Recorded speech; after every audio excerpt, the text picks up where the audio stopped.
Welcome to the Rocket Money Kickoff.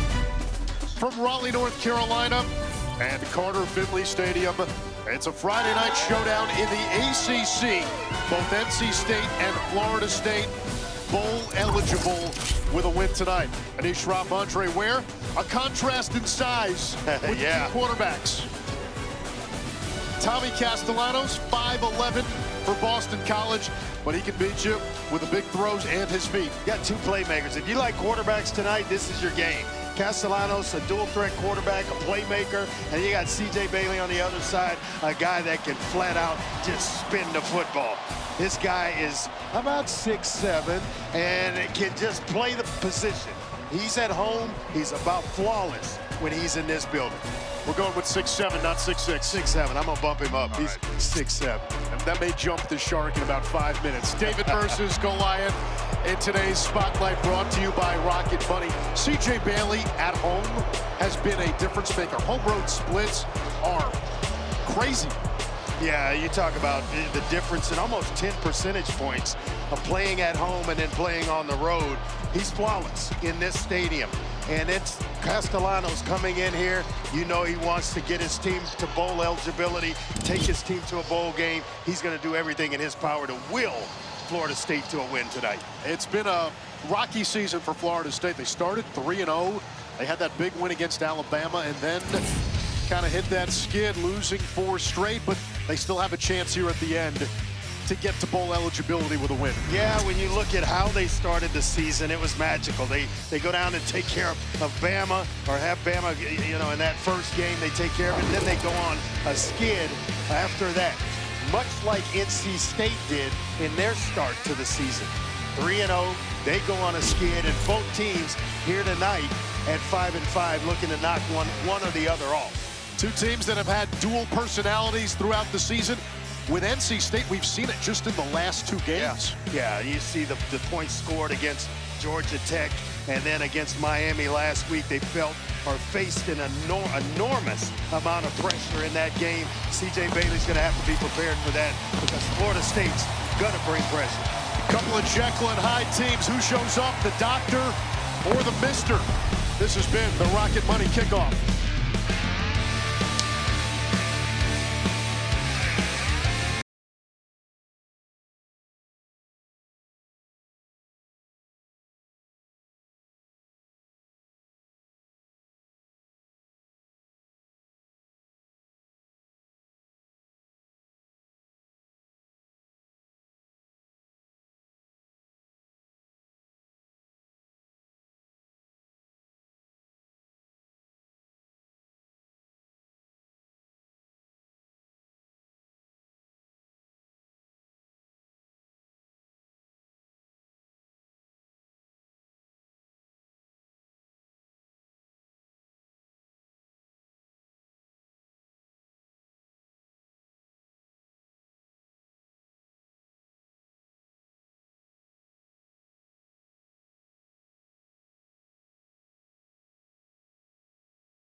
ESPN College Football Primetime is presented by Ram Trucks, all a part of the ACC on ESPN. A name we expect to call a lot tonight. Caden Fordham, the middle linebacker for NC State, with more on him Paul Carcaterra. You know, Anish, stopping Florida State's dynamic quarterback Thomas Castellanos is a daunting task. The good news for NC State is they have a tackling machine in Caden Forden who leads all Power 4 players in tackles. It's in his DNA to find the ball. Caden's father, Todd, played at FSU in the NFL for 9 years, and he soaked in the game at a young age. Todd coached Caden and his brothers growing up and always felt there'd be great athletes you would compete against. Separate yourself by film study and knowing where the ball is going before the play. And the toughness was developed in the backyard for the Fordhams. Todd told me the best games his boys ever played in were where they played in the backyard, and Caden was always the hammer, just like he is tonight. Andre Todd Fordham, yeah, he can played make at plays. Florida State, by the way. Getting a chance to kind of walk in Dad's shoes a little bit tonight. Facing Dad's old team. This is great. When I spoke to Todd earlier in the week, he said, hey, blood rules tonight. Yep. It's all about NC State and family. Understood, my man. Understood. Mike Norvell looking to get to bowl eligibility with a win tonight. He emphasized complementary football. That's what's been missing in Florida State's close losses. Yeah, they've had it in segments. They haven't had where the defense rewards the offense, offense rewards the defense, and then special teams taking care of both. NC State won the toss, elected to receive, and we get to see C.J. Bailey right away. Yeah, two-time state champion. Came to campus as a skinny 17-year-old, but man, he's added weight to his frame. He himself can pull it down and run the football, make plays with his legs, but boy, can he spin it. Watching video on this young man this week, hey, had me fired up and ready to go out and sling it around again. This kid can flat out play and has a very bright future. And he's got one of the top running backs in the ACC off his right hip. That's Hollywood Smothers. Bailey to throw on first down. A lot of time, just a little check down for a short gain. And it brings up second down. There's Smothers, his 31st catch. Second leading rusher in the conference. And you go back to Bailey at home this year, 10 touchdowns, 1 pick.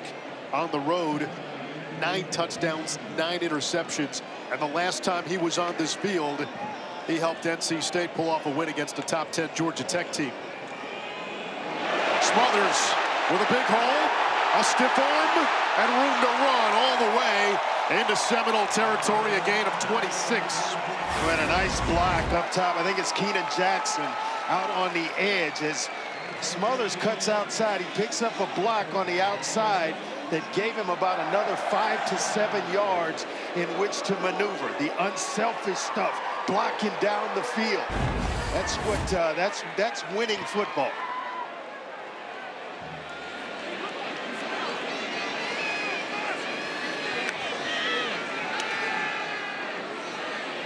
Smothers again, 3 plays, 3 touches. A nice tackle. But he's taken down by Blake Nicholson for a loss of 7. They've got 3 linebackers that make plays, and that's the strength of this Florida State defense. They're mature on the second level with Elijah Herring, Nicholson, and then Omar Graham Jr., but they're steady. They've got leaders there and a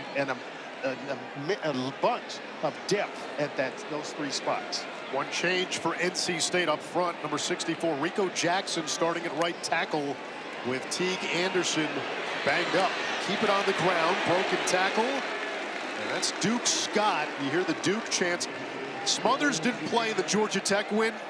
Duke Scott balled out, 196 yards on the win. Yeah, and he is a guy that's explosive in his own right. Ran a 10.9 100 meters when he was in high school. He's got speed, but he will bring it to your doorstep. Not afraid to look up contact and linebackers, those 3 that I just talked about. They'll have their hands full with these 2 tonight. Third down, 12 to go. Bailey chased. And he is dropped. The pursuit by James Williams. And it brings up 4th down. Stephon Thompson also in there. And Williams, the transfer from Nebraska. And this is one of those where it's a coverage sack. They're in zone, but then all of a sudden you plaster when a guy is coming into your zone and the quarterback has nowhere to go. You just kind of lock on man-to-man that became essentially a coverage sack. The veteran punter from Waxhaw, North Carolina, Caden Noonkester, to kick it away. And it's Squirrel White waiting inside the 15.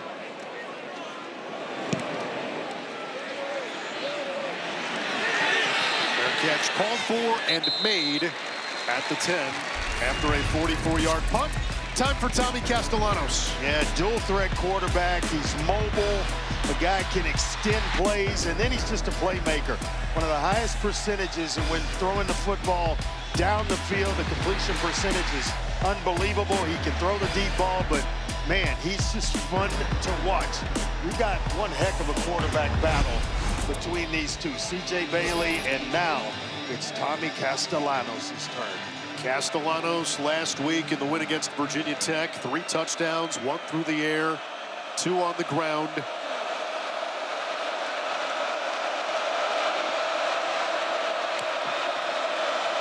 Play action.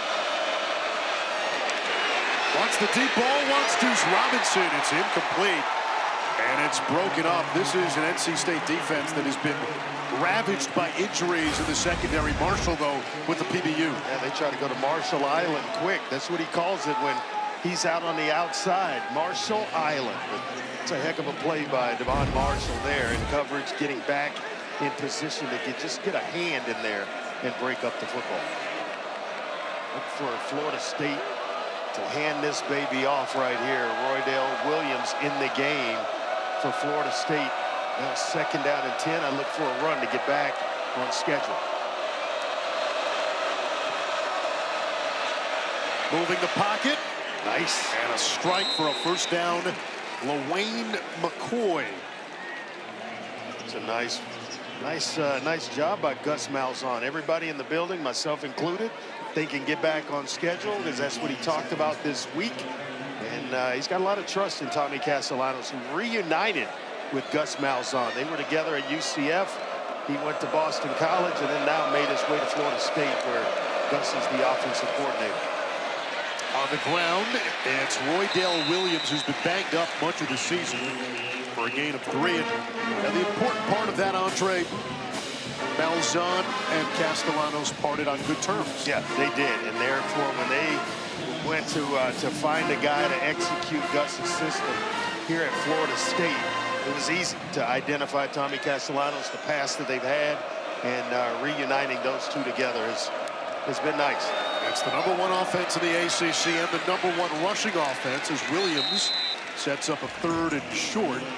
And that's the first tackle by Caden Fordham.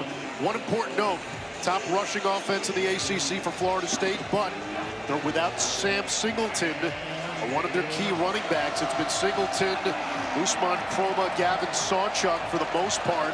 And that's why we're seeing a little bit of Roydale Williams early. Yeah, what they missed with Singleton is an explosive player with speed. Goes up 10-8 in the 100, 22-4 in the 200 meters. Guy that can hit the home run for you. Jalen Lucas, who's a bit of a gadget back, is in the backfield. They put it in his belly. Lucas with a 1st down run for Florida State. Trying to replace some of that speed that they missed with Singleton. Jalen Lucas, hey, he's got elite speed in his own right. A nice job of reading things and a pretty good block by Adrian Medley, the right guard, just washing everything down inside.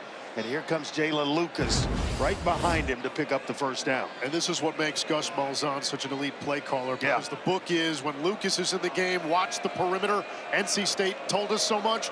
What do? They run it up the middle. Yeah, he's super fast, and they love running him on speed sweeps as well as screens.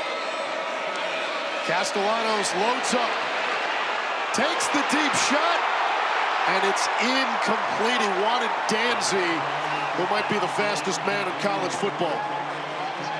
He is the ACC record holder in the 400 meters. I think Florida State could just go out and put together a track team with the football guys, but Medley can run, and it's taken everything for Marshall to stay with it. But he gets there, and just at the last minute, ball hits the ground and comes out. That should have been a catch for Dancy, who came into the game leading the nation in plays of 50-plus yards with 6. And now a timeout by Castellanos. Timeout. Florida State. First charge of the half. 2nd and 10, Florida State, when we come back.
NCAA championship game.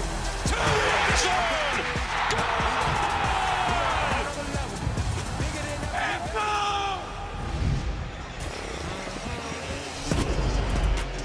That time of the year, Champ Week around the corner. Georgia Tech, with a win against Pittsburgh tomorrow, clinches a spot in the ACC championship. After the timeout, it's 2nd down and 10 for Florida State. Castellanos with time to throw. It's another deep shot. It's McCoy again. What a throw. And a 1st down. And that's what Florida State does. They'll hit you downfield with the deep shots. What a throw right in the between the corner and the safety. And he's got to drive that ball. Otherwise, Marshall falls back into a play and maybe even an interception. You put too much air on that one, and it's going the other way. Gavin Sawchuk, the leading rusher, is brought down by Caden Fordham, the ACC's leading tackler. Castellanos comes out hot. He's dealing from missed throws, but he is challenging this NC State secondary, which may be the weakest part of this defense. The strength is the D-line. They've got a ton of depth there, but the secondary is just riddled with injuries. Castellanos downfield, overthrew it, it's picked off. Put a little too much helium, and Marshall ends up with the INT. So he had a big pass breakup, and now the INT, his first of the season. Can't mess with Marshall Island. Devon Marshall, he is the self-proclaimed Marshall Island. But Castellanos going to sail this ball as he gets pressure and too much. And Marshall with the interception setting up NC State.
College football primetime is presented by Red, official sponsor of the College Football Playoff. If you're just parachuting in, a Florida State interception has given the ball back to NC State. Tommy Castellanos made some really good throws on that opening drive. The last one ill-advised. I mean, you could really say that even the incompletions were spot on. They were right. Those throws were right on the money for Tommy Castellanos. There, he got some pressure, tried to step up and make a play, and got bumped. And the ball sails on him right into the hands of Devon Marshall.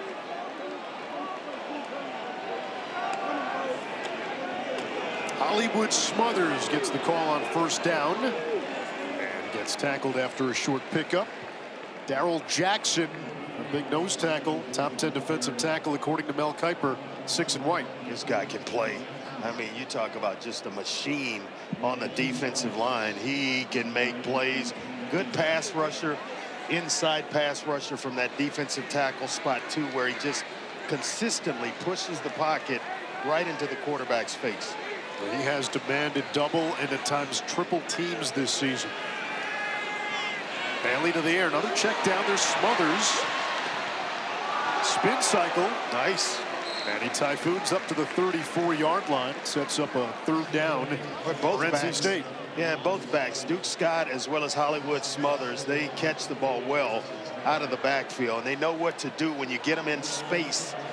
They can make guys miss, especially Smothers. Now, Scott wants to run you over. He's more of the physical type back that's in the game right now. You saw Tony White, the Florida State defensive coordinator, a moment ago. 7 plays for NC State. Smothers has touched it 5 times. Duke Scott is in the game on third down. Scott gets the call. Got a block. Legs churning in the second effort. Gets him the first down. That wasn't really a guy getting a tush-push. That was Jaden Duke Scott just churning those legs, as you mentioned. Pretty good block inside by Cody Hardy, the tight end. And then it's just, hey, I'm going to carry about 3 Seminoles past this first down marker. Heck of a run there by that young man. Yeah, he saw the corner, Shamar Arnu, try to wrap him up. And was not having any part of a DB making a tackle. Smothers back in there on first down. They go right back to Smothers. And he jackknifes up to the 44. How about Smothers, Andre? He didn't play against Georgia Tech. Against Miami, 7 carries, -2 yards. Yeah. And he's still the ACC's second leading rusher. Yeah, and just, you know, about 825 yards or so coming in to tonight's ball game. He just gets it done. I like the acceleration. I like, you know, how he can jump cut and get himself to a different area in the hole with just one move. Blitz coming. There's the check down, and that is Justin Jolie.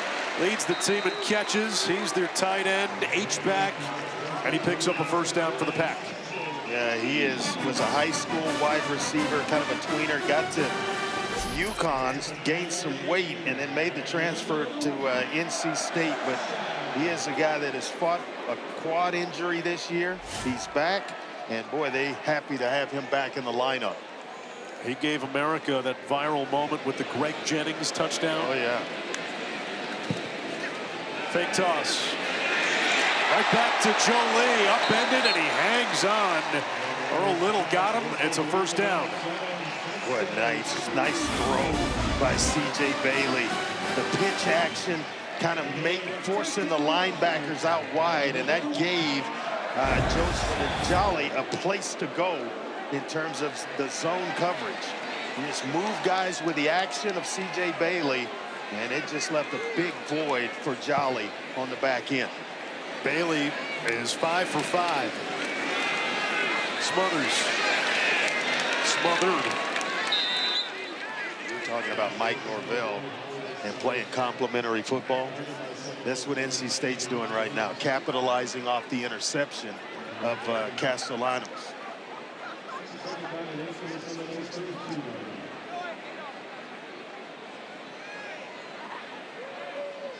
Wolfpack off the turnover.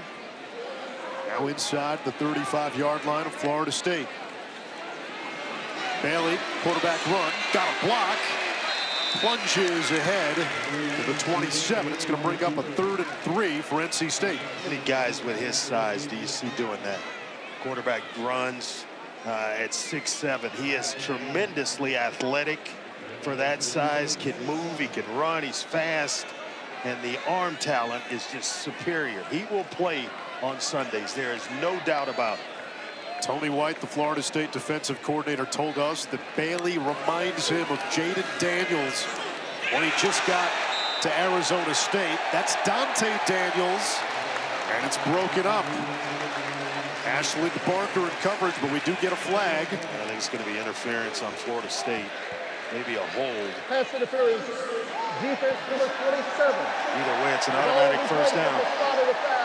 Automatic first down. Keep an eye on number 87. You start to drive and just way too early on the back end for Barker. Well, AB just there a little bit too fast. Got it. And we may see more of Dante Daniels tonight. Justin Jolie, who's got a couple of catches on this drive. You mentioned the quad. We were told there's a chance he might be limited, and now NC State took too long to get its subs in, and they've got to burn an early timeout. Yeah, they wanted to, with Jolie, they wanted to have him take about half the snaps on offense. See what NC State can put together when we come back.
C.J. Bailey leading the ACC in first half touchdown passes this season.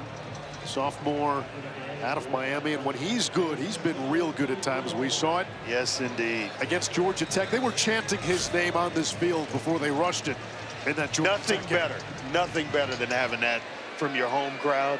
Got it my freshman year, and you talk about just puffs your chest up a little bit. First and 10 off the pump fake. A shot. It's caught for a touchdown. Terrell Anderson. Got behind Earl Little in that Florida State secondary. And Bailey with a dime. I mean a dime. Good protection up front, but before they can get there, that ball is in the air, anticipating his receiver, Terrell Anderson, come open. And they love him in the red zone with his size at 6'2". That's his 5th touchdown reception of the season.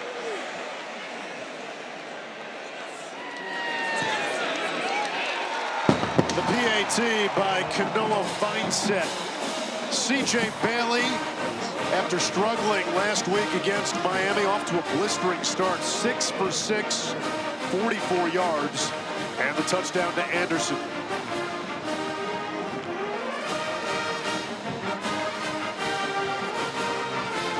Talk about a young, talented quarterback introducing himself to the country tonight.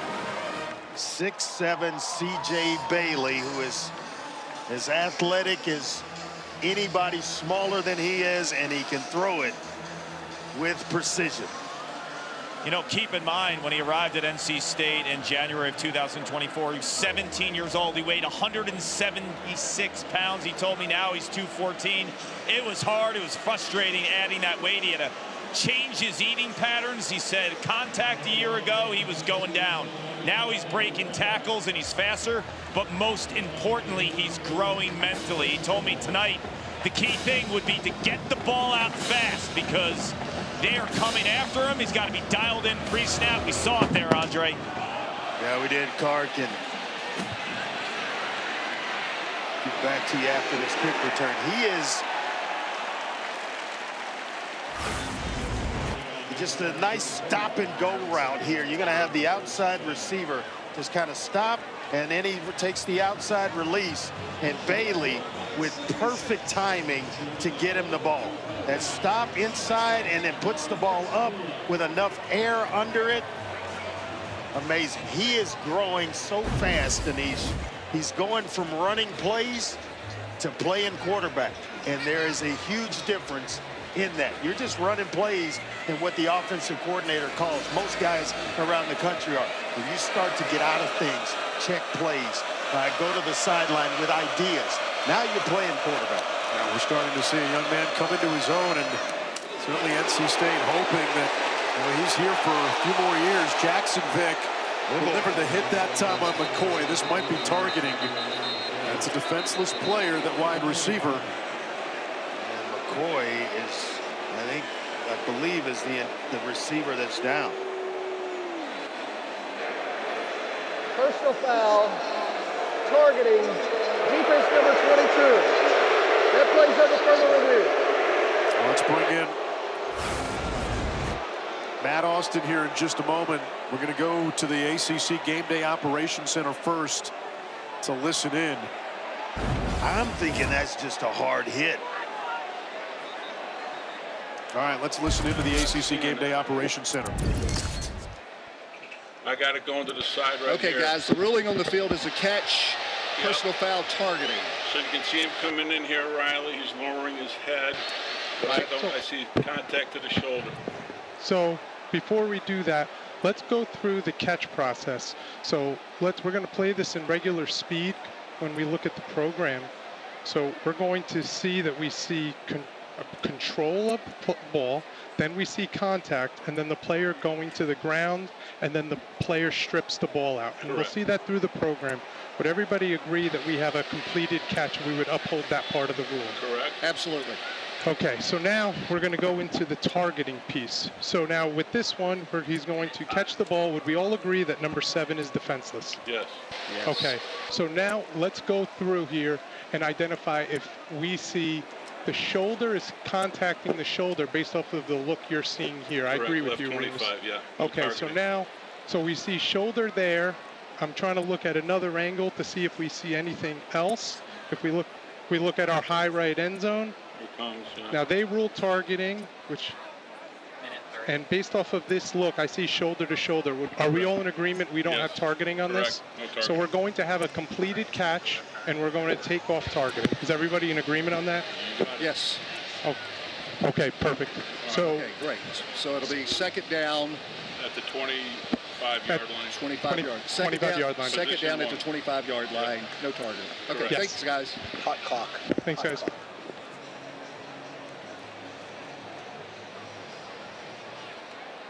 Kind of what we felt like. After further review, there is no foul for targeting. It's a catch. Second down at the 25-yard line. Just a hard hit. And LeWayne McCoy was down for a long time. Matt Austin, I want to bring you in here. That was forcible contact, but it was legal forcible contact. It was. The majority of the contact went from the shoulder pad into his side. Yes, their helmets probably did click a little bit, but that wasn't the majority of the contact. I think it's a great overturn. The only comment I have is I wish they'd have spent a little more time on the catch and maybe got a ground view to look and see if he did fully control that ball. The defender did rip it out at the end. That's the second act, but did he have it in the first place? Meanwhile, McCoy is walking toward the locker room. He was banged up. Flag down. Did a false start. Ball start. Offense. Number 13. 5-yard penalty. Second down. Randy Pittman, the tight end, and McCoy did take a big hit. Listen, no targeting, but he was shaken up. We watched him walk off the field, and for the majority of that replay review, when the audience was watching the command center, we're watching McCoy, who's down the field. Hoping that he does indeed get up in a timely manner, and it took a while. Assessing him in the locker room right now. Quarterback draw. Chroma with a block for Castellanos.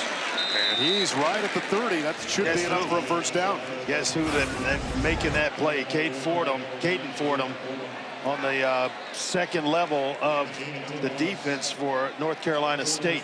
I think if Castellanos cuts to his left, he's got the block that he wanted. And Chroma almost a half-hearted block attempt. Looks like an RPO. That's complete to about the 40-yard line. Javen Boggs, good-looking freshman wide receiver. Really like him. They really like him. True freshman, the first true freshman to start an opener since 1992. That tells you how talented Javen Boggs is.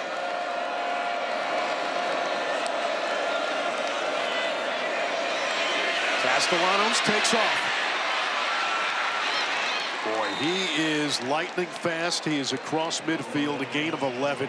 He's closing in on 6,000 passing, 2,000 rushing for his career. He's about 170 rushing yards shy of 2,000 for his career entering the night. This is Chroma. He's been seeing more carries of late. Singleton is out today, but he and Chroma have started to take the lion's share of the carries, and it's been less of Gavin Sawchuk the last few weeks. Yeah, I was talking today to a scout, or actually a general manager in Canada, about Tommy Castellanos, and they think that he can go there and play for as long as he wants in the CFL. I don't know what his aspirations are in terms of the NFL, but he and Diego Pavia at Vanderbilt can play a long time up north. Randy Pittman, who does everything for Florida State. He's their tight end. He's the Wildcat guy. He's rushed for a touchdown, thrown a touchdown this season, caught one, picks up 14. Scored 3 different ways against Virginia. Threw a pass for a touchdown, had a rushing touchdown, and then a receiving touchdown. Team's best offensive weapon according to this coaching staff. So he could do it all in one game. Yes, indeed. We've reached the end of the first quarter. Florida State now scoreless in the first quarter in each of the last 5 games, but they're threatening when the second quarter begins.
Back in Raleigh with Florida State head coach Mike Norvell. Coach, specific to your offense, what's the point of emphasis against this NC State defense? Well, I mean, obviously we had to finish drives. We moved the ball in the first drive, got down close to red zone, had the turnover.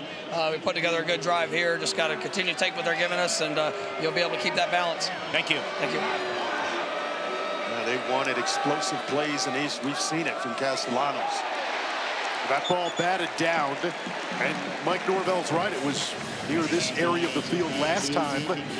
Castellanos threw the interception. Yeah, it was explosive plays, hit the explosive plays. He is pushing it down the field to try to force those against NC State. Stay on schedule. They've been able to do that a little bit, and then more tempo. They are at the line of scrimmage already, back in the face of NC State. A check down to Sawchuk. Stiff arm. Swarmed across the 30. It's an offense that is #1 in the ACC in yards, #1 rushing offense, and the explosives is where they thrive. They lead the ACC in plays of 10 or more, 30 plus, 40 plus, 50 plus. You guys were having a discussion, you and Coach Norvell, about Castellanos and whether he has one more year. But did we ever get a finalization on that? So essentially the school is looking into it. It's not for certain yet, but it is something they are exploring, but no guarantee. Castellanos, there's the ad-lib ability, and it's broken up. So guess who? Guess who? It's Devon Marshall. Marshall Island is in full effect tonight. This young man is having one heck of a start to this game, and when you have a self-proclaimed island, you better show up and you better play, and that's exactly what Marshall is doing here early in the first half. And it forces Florida State to kick a 46-yarder for Jake Weinberg, who is 2 for 5 in his career from 40 plus. Marshall slipped down and still made a play.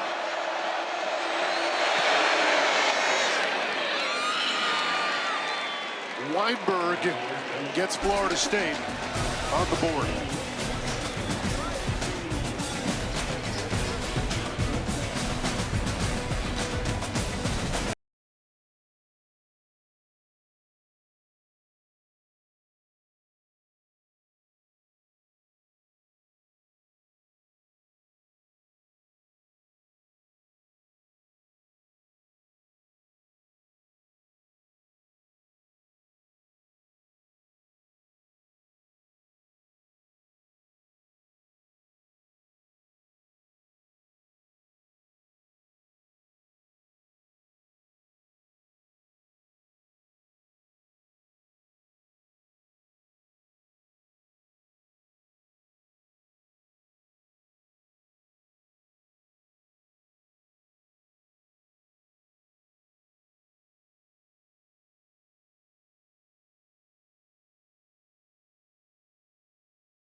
Welcome back to ESPN College Football Primetime, presented by Ram Trucks, Carter Finley Stadium. They honored some NC State baseball luminaries in the break. Carlos Rodon coming off a terrific season with the New York Yankees. Trey Turner, Dan Plesac also in the building tonight. Rodon, when he pitched at NC State, filthy. I had the fastball and then basically a time-bending breaking ball. Lefty, huh? Yep. Hated facing lefties. Ugh. So did you bat from the left side? No, I could switch hit, but I didn't do it a lot. Saturday, SEC on ABC. Missouri at Oklahoma. How does Oklahoma follow up the Alabama win? Because they're now in the projected field. You got Missouri, who's, well, had some moments this season. They can present a problem, in other words. They've got a great running back in Ahmad Hardy, and then Texas. Is there a chance for Texas to play itself back into the picture? They still have the game with A&M at the end. Yeah, but your question I would pose to Texas: don't let Georgia beat you twice against Arkansas. And Arkansas's got enough talent, and they've been hunting some folks the last couple of weeks where they're in games and then they let them get away from it. And a special talent in Taylor Green. Smothers, tries to pinball, stays on his feet, and then gets washed out all the way back at the 21-yard line, a loss of 4. There's nowhere to go there. And that's one of those where you just take your punishment and get down. Come back and fight again on second down. Now, when you played for the Lions, you played for a guy who could bounce around, but he would sometimes... he'd do all that and then break it for 80. He was a special, special player. No more than 5'8" tall. It's amazing. Great Barry Sanders, Bailey rolling. Jolie's open, makes the catch. He was calling for it, and then he thunders all the way close to midfield. It took 3 Seminoles to usher him out. I know they want to limit him tonight because of that quad injury, but man, when he's making plays like he's making here early in the game, it's going to be hard for Dave Doran to sit him down. They need playmakers in this offense. They got to get bowl eligible, and Jolie right now is making plays for this offense. 3 catches, 48 yards, the last one for 27. Smothers hit right at the point of attack by Daniel Lyons, redshirt junior from Miami, part of that defensive front. Got to give it up to this offensive line of NC State as well. Kind of reshuffled with, as you mentioned, Rico Jackson playing for Teague Anderson out at right tackle. Anthony Carter Jr. is back at left guard. So they're providing enough protection right now for C.J. Bailey and the running game. Smothers again into the landlocked navel of that Florida State defense for 4. And then defensively, you've got a Seminoles team. Now, the one big loss they've had has been Jabril Rawls. Yeah. He was their top corner, so you've got a true freshman and Shamar Arnu, who's been starting there.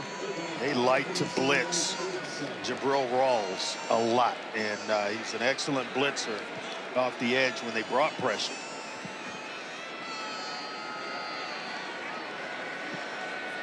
Let's see what D coordinator Tony White dials up here on 3rd and 5. Duke Scott in the game at running back.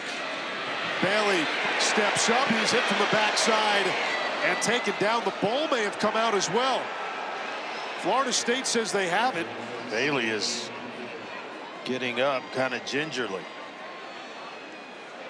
I'm sure they may have ruled him down. Well, no, they're going to say turnover. The ruling on the field is a fumble recovered by Florida State. First down. Definitely. Maury Williams covered it up. Yeah, definitely got to take a look at this one because I thought Bailey was down, but let's take a long look here.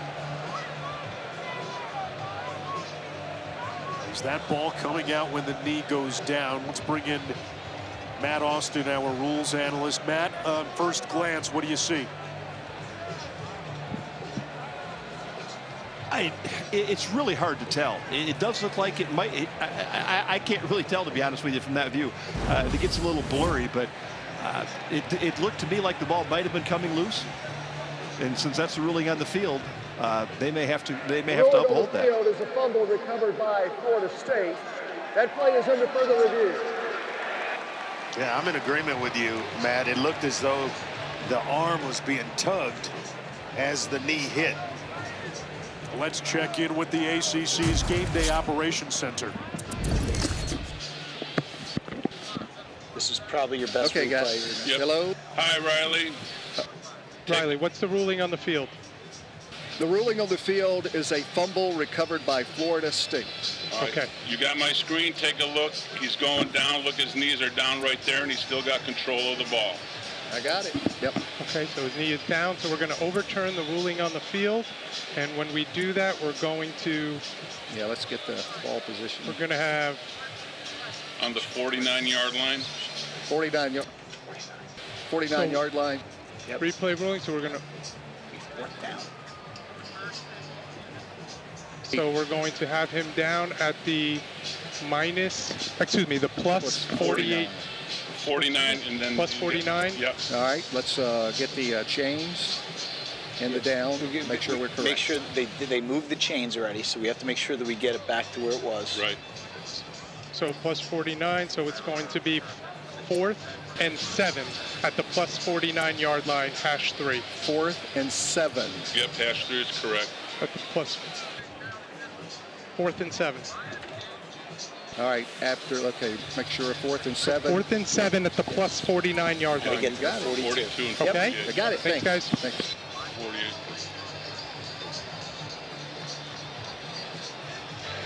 After further review, the runner was down before the ball came out. It'll be 4th down and 7 at the 49-yard line. Game of inches, right?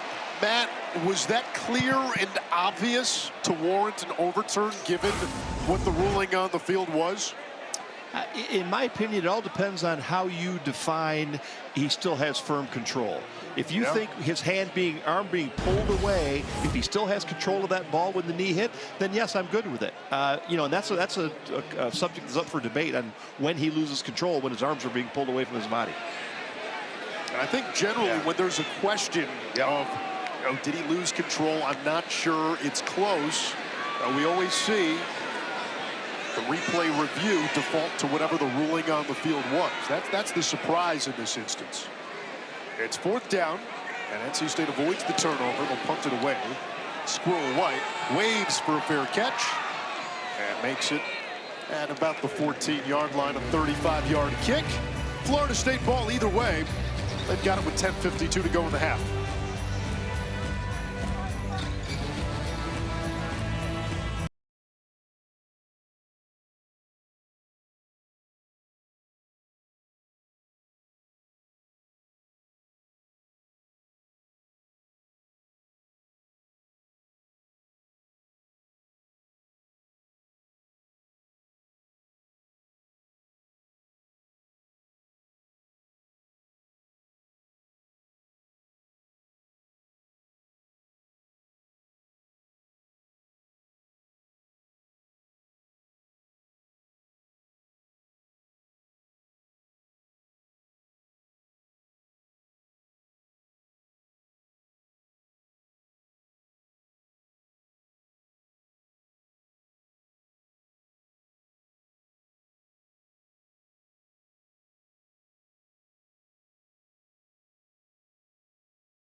State grad student and left guard Anthony Carter Jr. is our Friday night spotlight. The Charlotte native attended First Ward School of the Arts as an elementary student, and it sparked a passion. His grandmother, Barbara Marshall, and mother, Jaquay Townsend, had artistic talent, and his father, Anthony Carter Sr., made sure he had all the supplies and tools he needed to get creative.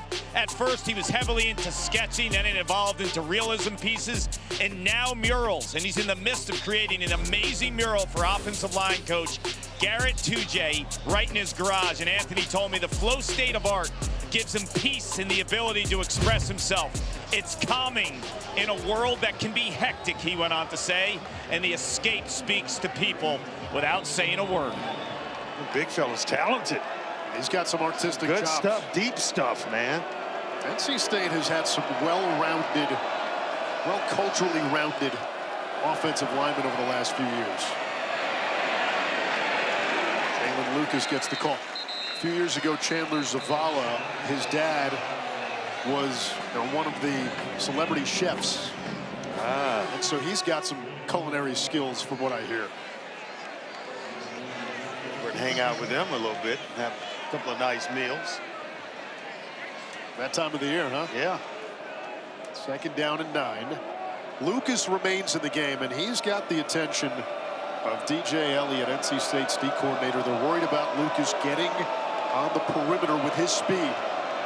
Castellanos looked him off, now takes off. Oh, got a huge block, and he slides down. How about Gunnar Hansen? The left tackle just erased a defender. So quick, so fast, and all that green grass in front of him gets a nice block by one of his offensive line mates in front of him. They keep it on the ground. It's back to Lucas for a gain of about 3. He soars with the stop.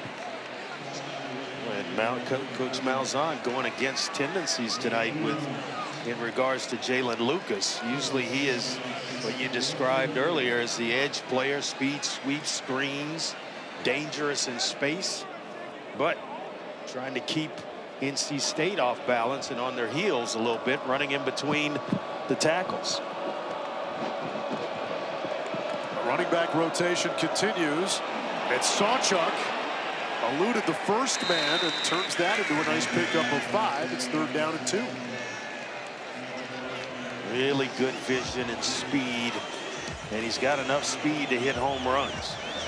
He ran for over 2,000 yards and 28 touchdowns as a high school senior. It's a lot of production. He was the #1 running back in his class. He was at Oklahoma a couple of years ago. He was actually their top back at the end of the season. This time it'll take a second effort. This is going to be close. Does Sawchuk get there? Teasdale, the freshman, coming up from his safety spot to help out and just held on as long as he could. See him there coming into your screen and kind of gets a hold of Sawchuk, and still enough for the first down though. Sawchuk got enough. Changed move and a fresh set of downs for Florida State. Andre, you mentioned Teasdale, you got Assad Brown. That safety and nickel back room has been so beat up and ravaged by injuries. And then today, Jamel Johnson, one of the starting corners. And we're a finger snap away from losing Jackson Vick to a targeting penalty. Timeout, Florida State. 2nd of the half. Please reset the game clock to 8:01. 2nd timeout Florida State has had to use already. Still 8+ minutes to go in this opening half.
We look at the college football headlines presented by Edward Jones. Georgia moves up into the top 4. Top 3 remained the same on Tuesday.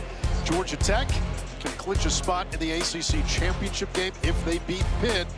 And the Lane Kiffin announcement, the decision on his future will come after the Egg Bowl next weekend, or when Ole Miss takes on Mississippi State. What's your gut tell you? I think he stays. I believe that too. Roydale Williams charges up ahead for a gain of 5. A lot of resources have been poured into the football program, and he has built that to where he is it's a year-by-year he's a contender every single year. And now to leave that and go start over, I don't know if he wants to do that. Roydale Williams, first down run. The landscape of college football too, Andre. Indiana's in the playoff race. Yep. SMU was in the playoff last year, as was Indiana. It's not just about the Blue Bloods anymore. We could have Georgia Tech or Virginia this year get in as Castellanos gets to the 40-yard line. Well, earlier I was talking about Florida State wanting to stay on schedule. One of their keys to the game. They're averaging on third down, 3 or less. They wanted to be 3rd and 6. Blitz coming. An incomplete. Deuce Robinson, who leads the ACC in receiving yards, still without a catch today.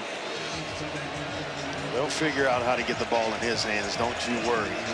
But here, again, 3rd and 5, exactly where Gus Malzahn wanted to be, 3rd and 6 or less, and the average has been 3rd and 3. 10th play of the drive.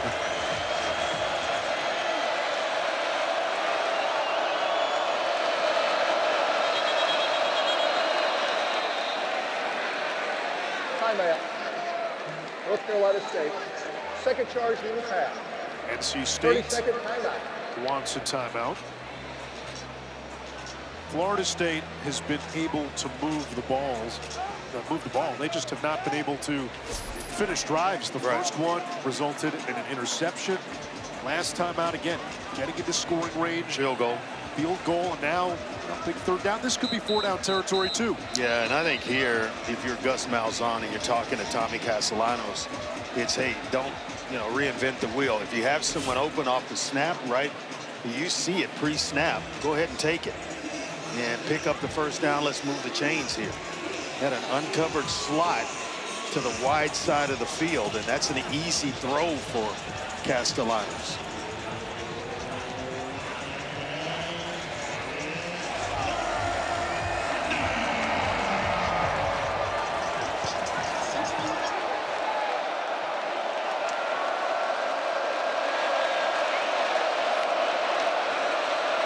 Castellanos, quarterback run. He doesn't get there. Only a yard, maybe 2. It's 4th down. Now decision time. And they're not afraid to go for it on 4th down. 58% on the year is Florida State on 4th downs. 4th down conversion. So they are not afraid to roll the dice here. Lucas goes wide.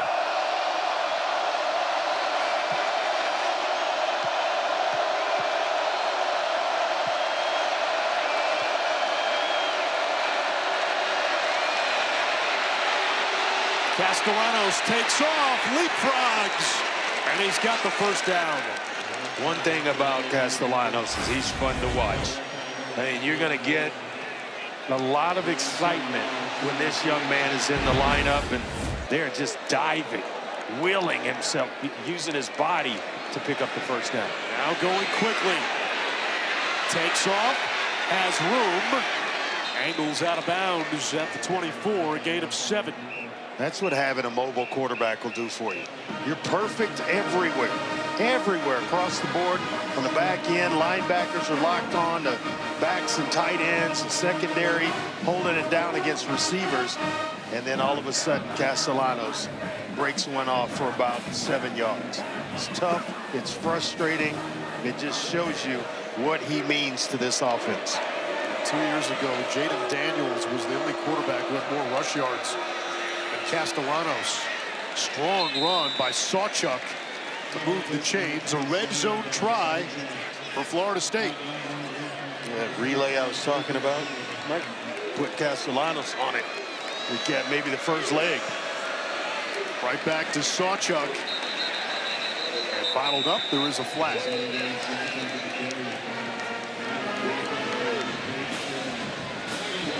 Illegal formation on the offense. More than 4 players in the backfield. 5-yard penalty, first down. And this has kind of been the story of the season for Florida State. If the numbers don't add up, they've been in close games, 4 of their 5 losses by 1 possession. And we asked Mike Norvell why. He said a lack of complementary football in the red zone. 4 touchdowns in the last 11 red zone trips, not finishing drives. And this year alone, Anise, 3 turnovers in the red zone. So they got to make sure they take care of it when they get down here. And now all of a sudden here comes, it's just penalty after penalty. Maybe another false start. False start. Yep. Offense, number 76. 5-yard penalty, first down. Mr. Medley, who left the game, he had an ankle injury that he was nursing last week. They had a few guys get banged up front in the win against Virginia Tech. He's another guy that played for Gus Malzahn at UCF. Yep. First and 20 back from the 27. Roydell Williams leapfrogs over a defender. Got some of it back, picks up 8. It's a heck of a run just to get him back. And now, if you wanted, you could take a shot to the end zone here with 2nd down and short. This will be the 15th play of the drive. Excuse me, 2nd and 12. Castellanos slipped a tackle in the backfield, and he gets to the original line of scrimmage. So 3rd and 10. Yeah. Florida State. Behind the sticks for Gus Malzahn, not where he wants to be, but you are inside the red zone, and you got a dynamic quarterback. Anything could happen. Blitz coming. That is caught by Boggs, but he fell to a knee. He's going to be well short. It's 4th down. Kick team on. Take a field goal here, cut this thing to 1 point. He's able to knock it through. And Andre, you go back to the 2 penalties, which really set the drive back right after you get into the red zone. Yeah, that hurts certainly, and then but you know, you're able to get points knowing that you're getting the ball to start the 3rd quarter.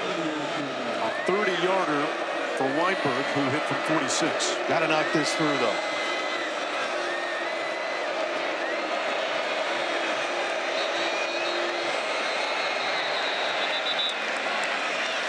Maybe a play clock. Delay of game. Yeah. Offense. 5-yard penalty. 4th down. Not sure that was in the cards. So once they have crossed the 20-yard line, 3 penalties for Florida State. And put them in this position right here. To have to settle for a field goal. Too much to overcome with all the penalty yardage. So now a 35-yarder.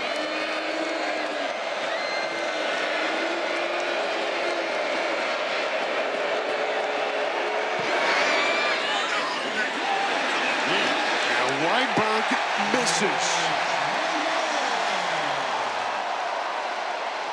Couldn't quite tuck it in. He was flirting with the right upright. And it just doesn't get inside of it. Man, that is close. Wow, that is close. Whew.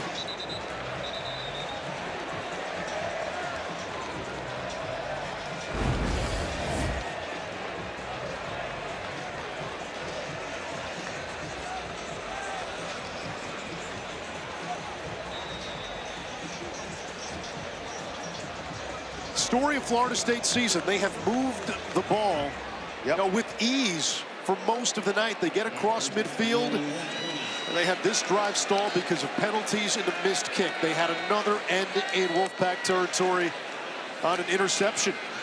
Smothers, Turbines ahead for a short gain. Darrell Jackson Highly touted D tackle with the stop. This is kind of a bonus possession for NC State. Go down and get some points right before halftime, knowing that Florida State's going to get it out of the locker room. So they're taking their time, though. They've got the 2-minute timeout. They've got one timeout. Seem to be in no apparent rush.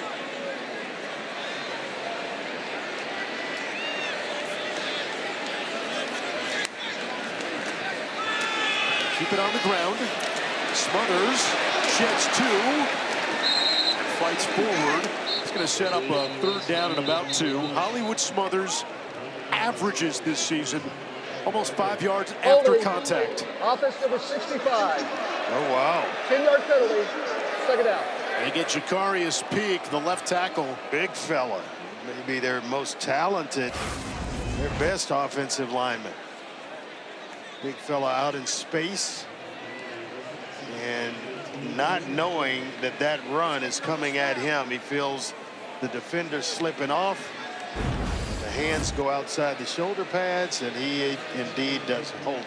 And if you're Florida State now, defensively, this is an opportunity. If you get a stop, you may have a short field. Both teams with 1 timeout The remaining. game clock will start on the snap. Game clock operator, let's put 2:10 back up on the game clock. Thank you. Now, if NC State runs the ball here, Andre, you're Florida State, do you think about using that last timeout, knowing you've got the 2-minute timeout on 3rd down? Certainly. Now they run it here. They don't get much. Let's see if Florida State calls a timeout. We'll let it run to the 2-minute timeout. You saved the timeout. We've reached the 3-minute timeout. 3rd and 13, NC State. Big chance for this FSU defense.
All right, Kevin, thank you. It's 3rd down. Bailey in trouble. Throws it away, incomplete. So 4th down.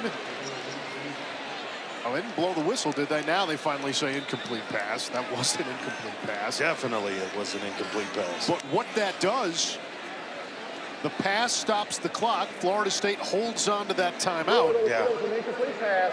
4th down. 4th and 13, where they are on the field, I'm expecting Kurt Roper, their offensive coordinator, to run the football with Smothers to force Florida State to take the timeout. They don't. It's an incompleted pass, and now Florida State's going to get a punt return here of some sort, and they keep the timeout to use it at their discretion. So Noonkester to punt. White waits inside his own 45. Chance for a short field. Good field position here for Florida State, just inside the 50. Here's the Week 13 ACC Network lineup. At noon Eastern, it's Delaware going to Wake Forest, Duke, and North Carolina, and then it's the big game, 128th meeting all-time between Cal and Stanford. Fire up the band, keep them in the stands. Well, for Florida State, complimentary football, this is it. This has been the bugaboo. Yeah. You missed the field goal. Okay, well, guess what? You forced NC State to punt with a short field. Your offense has a chance. You have dominated the stat sheet, but only have 3 points. This is an opportunity. No doubt about it. Now you got to go down and take care of the defense for getting NC State off the field and giving you an opportunity here with 1:48 left. Castellanos against a 4-man rush. Almost intercepted. He wanted Deuce Robinson. It was Devon Marshall. Again. He's living in Tommy Castellanos' nightmares. I'm telling you, leave Marshall Island alone. What a break. Comes out of his back pedal and just is able to get himself in front of Deuce Robinson. Deuce Robinson, the top receiver in the ACC without a catch.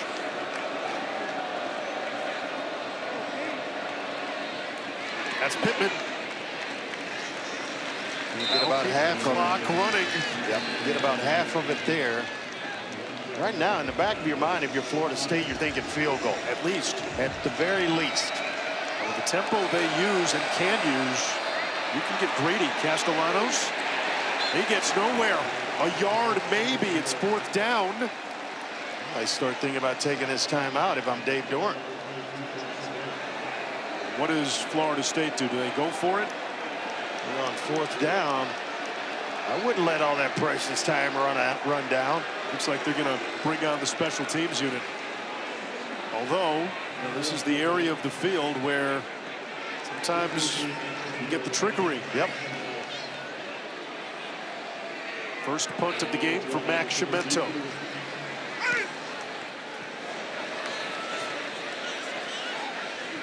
Fair catch made by Anderson. Florida State does get the ball to begin the 3rd quarter.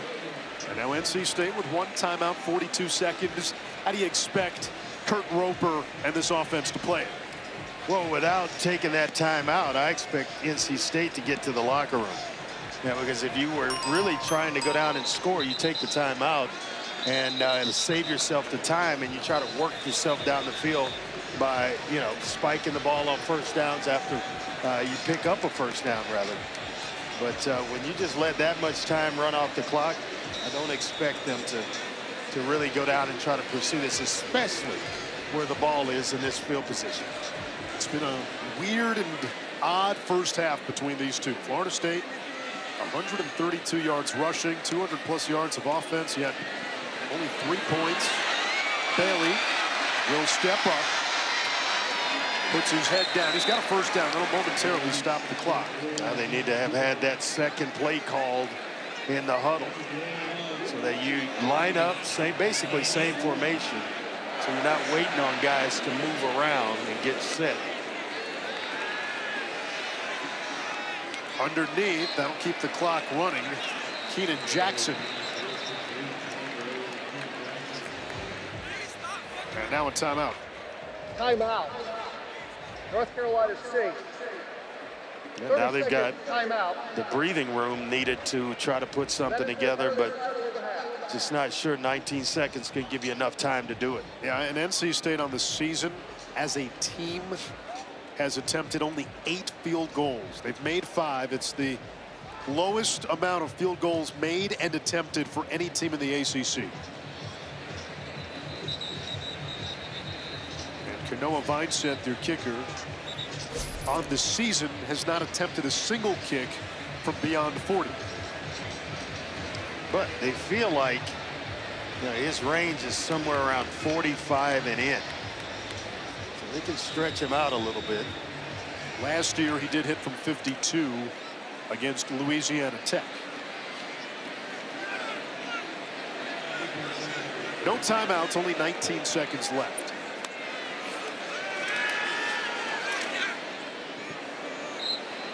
Way off, intended for Anderson, who has the lone touchdown in this opening half. Didn't take much time at all, did it? 3 quick seconds. Trying to hit the edges and maybe get Anderson a catch and get him out of bounds. Anderson with the lone score in this one. Lone touchdown. A touchdown pass from C.J. Bailey. Bailey to Joe Lee for a first down at the 30. That momentarily stops the clock. NC State quickly to the line. And the spike. 9 seconds on the clock. No timeouts. Big catch and run, and I think that's what it's going to take for NC State to have a chance to put points on the board with 9 seconds left. NC State in the first half, no turnovers. They have not allowed a sack, and they committed just 1 penalty.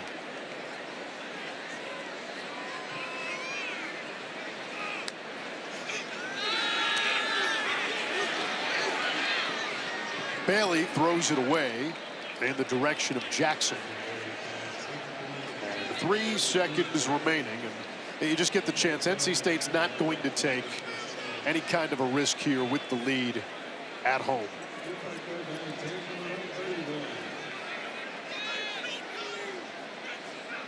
Florida State does get the ball to begin the 3rd quarter. 2 teams that become bowl eligible with 1 more win. And they can't have a letdown right here on the final play of the first half. And so they just run it to Smothers.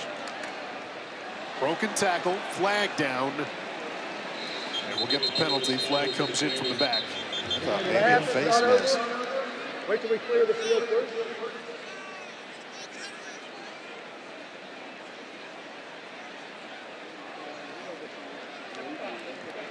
Holding. Offense number 75. Penalties decline. That is the end of the first half.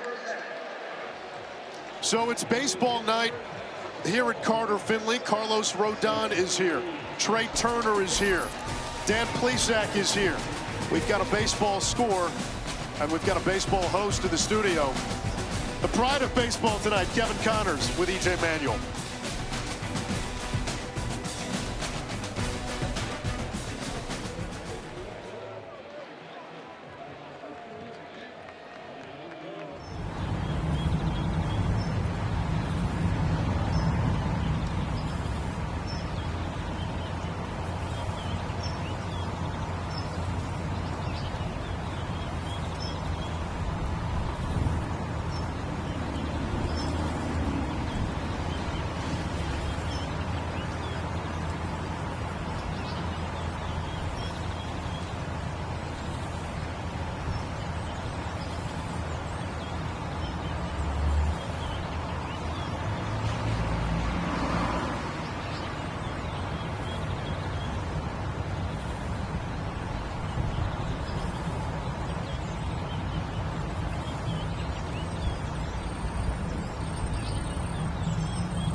Welcome back to ESPN College Football Primetime, presented by Ram Trucks. It's part of the ACC on ESPN. Anish Shroff, Andre Ware, Paul Carcaterra with you from Carter Finley Stadium. Florida State will receive the second half kickoff. They were able to move the ball in the first half, just some mistakes, penalties, a missed field goal, a turnover. Jalen Lucas, who waits back deep, is a spark plug. 3 kick return touchdowns in his time at Indiana, and he awaits the kick.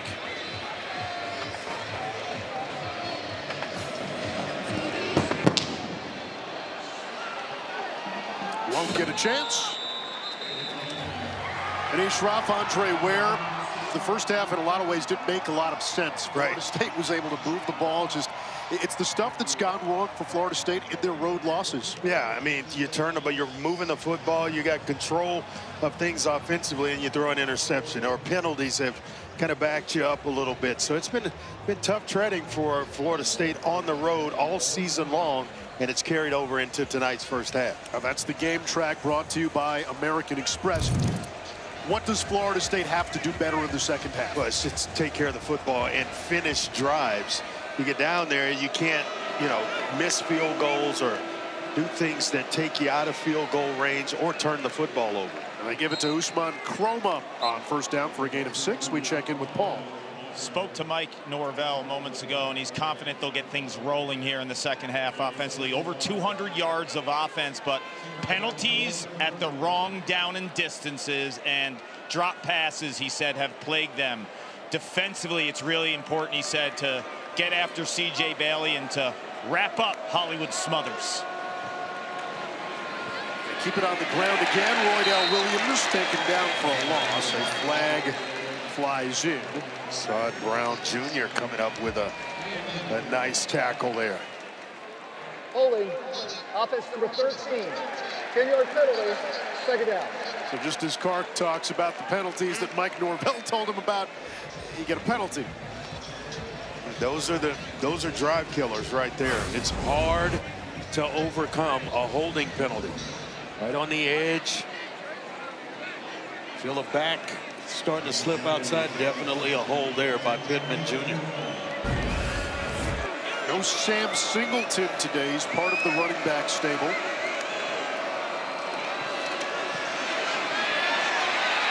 want to keep Castellanos in the pocket. And he throws it away. DJ Elliott said, listen, if you can watch your rush lanes, keep him in the pocket. Yeah, he's going to make plays with his feet, but he'll turn it over, and we did see that in the first half. Yeah, I've often been a believer that sometimes the pressure is better than the sack because it forces a quarterback to make a mistake. The sack's the sack, and yeah, it's a momentum changer and all of that, but the pressure forces guys to put the football in harm's way when they continuously get it, and North Carolina's getting enough of it. On 3rd and long. Castellanos chased as an open man. It's Williams. He's brought down well shy of the marker. It's 4th down. Good hold by the NC State defense to begin the second half.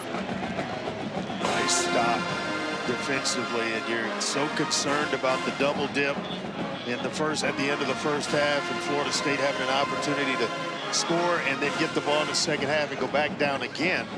But when you have the type of defensive stand that NC State just put up, you need to worry at all. Cemento to punt. Terrell Williams waits near the 30. Good kick.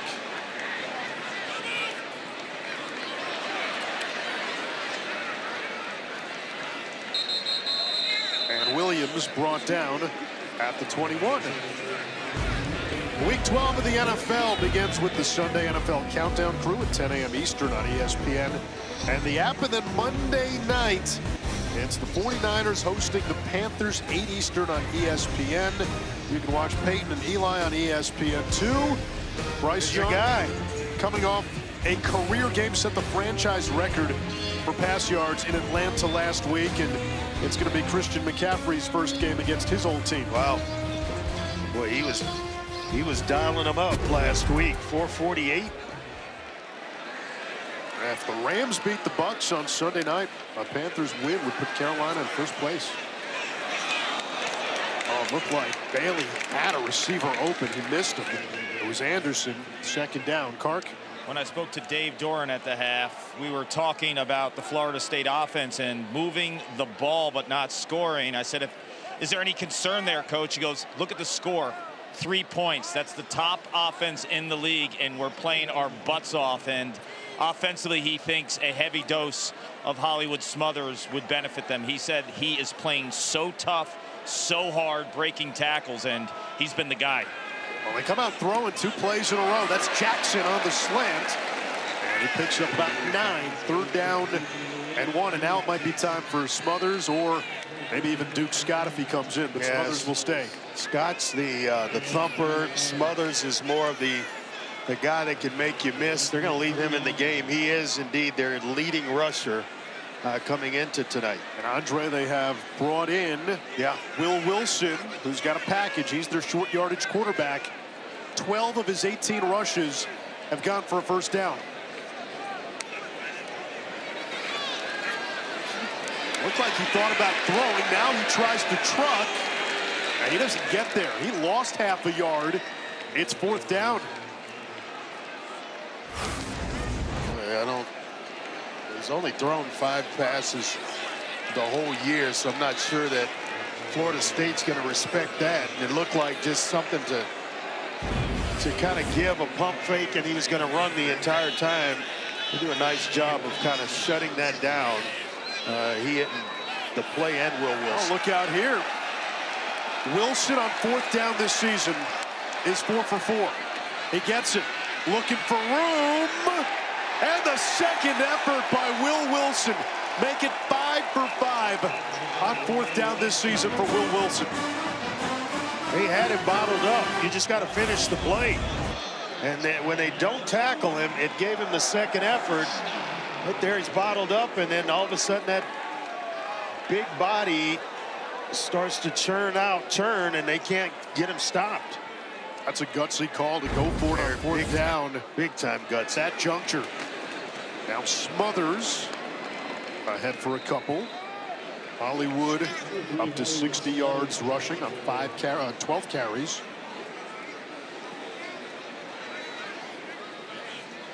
This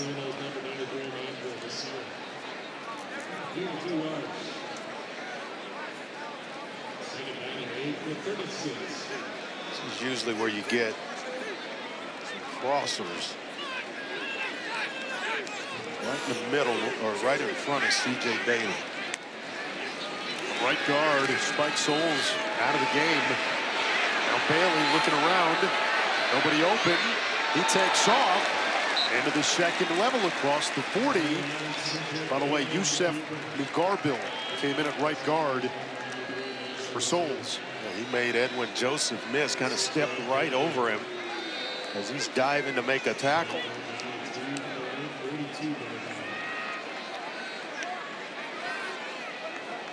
Now faced with another 3rd and short. They're taking their time. They're not, rushing out of the huddle. Get back in the huddle, break it, take your time getting to the line of scrimmage, and the focus is on Will Wilson, who's back in the game. He's back in. Quarterback run. Wilson machetes into the Florida State secondary and into Seminole territory. True freshman looks good. Is following his big offensive lineman, Yusef Mugarbil, and he's pulling from that right side, follows him right around, got behind him, and then decided to break off, and he broke off a big run. C.J. Bailey back in, 2 tight ends. Duke Scott is the running back. They feed it to Scott. Gets lost in a pile for a gain of 2. Number 4, Duke Scott. Been here before, right? 2nd and 8. We're just there. Heck of a job by Will Wilson coming in. They have a package for him, and he has taken full advantage of it to pick up a couple of first downs for NC State.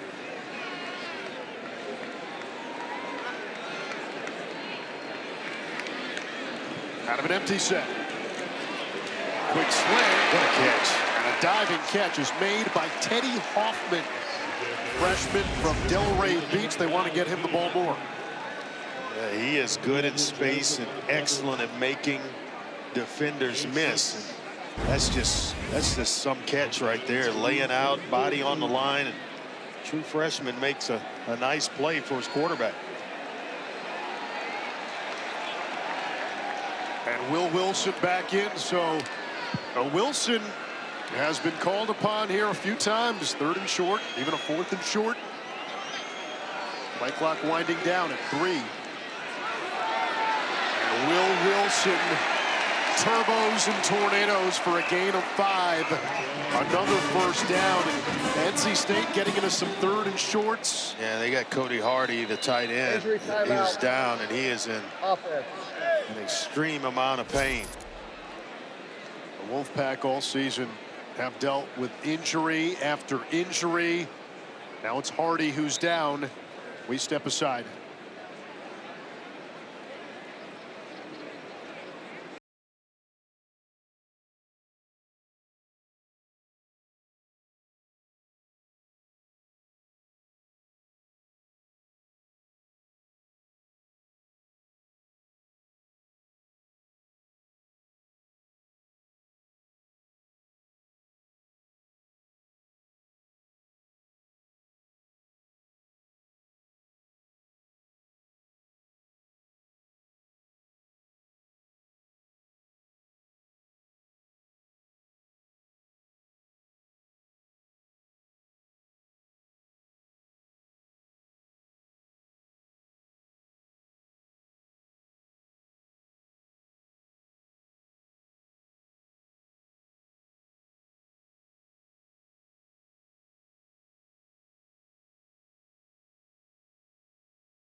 Introducing SportsCenter for you, personalized every single day. Now available on the ESPN app. Powered by your favorites. 1st and 10, NC State, Anish Shroff, Andre Ware, Paul Carcaterra. Here at Carter Finley in Raleigh, North Carolina, 2 teams looking for a win to become bowl eligible. Bailey to throw. He goes underneath. He's got his tight end, Dante Daniels. Wow. Another big guy at 6'6". You're not going to give him 6'7"? Only room for one. That's a heck of a read by Bailey, and gets it out on time so that Daniels has a chance to turn up the field, and they're going to rule it a first down. This will be the 12th play of this drive. A heck of a drive for NC State. Now it's Smothers, tries the middle, twisted down at the 16. NC State in the red zone, scores a touchdown 78% of the time. That's the best red zone touchdown percentage in the league. Imagine it is. You get down here and you have that type of production. But you also have a dynamite quarterback who has a few weapons on the field around him. The Wolfpack this season 4-1 at home. There's the blitz. Bailey has an open man. It's going to be 1st and goal. Wesley Grimes. They say he's the fastest of this receiver group. And I mean, there, it kind of shows a nice job of rolling, nice short roll. But when he turns it up, you see there's the potential to hit home runs. Wake Forest transfer, 21st catch of the season. Keep an eye on number 9. Looking for him now. He caught the last touchdown pass. Bailey keeps, floats for Joe Lee. Yeah, no doubt that's pass interference. All sorts of flags. They get Arnu. You can call it holding, pass interference, whatever you want to call it, but Shamar Arnu he was beaten. They could not. They were going to try to get the ball to Jolie, and he just grabbed him by the waist. He knew he was beaten. Probably a good thing to commit the penalty there. Otherwise, it's 6 points. Now that's one where if you don't do it, it's a touchdown. Defense. Yeah. Number 15. Ball was placed at the 2-yard line where the foul occurred. First down. No harm, no foul. He had to grab him. And Will Wilson checks back into the game. We know what's going on here. Quarterback run. We have Darius Johnson in the game. Wilson is driven down after just a yard. Stephon Thompson embraced him. And a flag at the tail end of the play.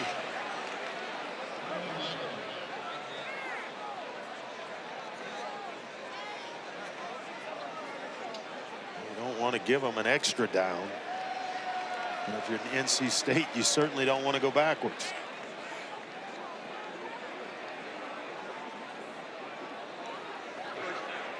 Illegal substitution. 12 players participated in the play. Penalty is half the distance to the goal line. First down. That is the 8th penalty now on Florida State. Just uncalled for. How can you have too many men on the field at this stage in the game? This stage in the game, we're going to count them off here. 1, 2, 3, 4, 5, 6, 7, 8, 9, 10, 11, 12. He may be more than 12. Wilson remains in. Wilson pushing. Just shy. He's going to be marked at about the half-yard line. I think it's a good spot because his knee did touch down before he tries to extend it over. That looked close. Knees down. Oh, that's really close. That's really close. They may look at this. They may take a longer look. Every play is reviewable in college football. Or not. Or not. They just showed it on the big screen, and now we get the stoppage. So the video boards flashed it. The play is under further review. The ruling on the field, the runner was short of the goal line.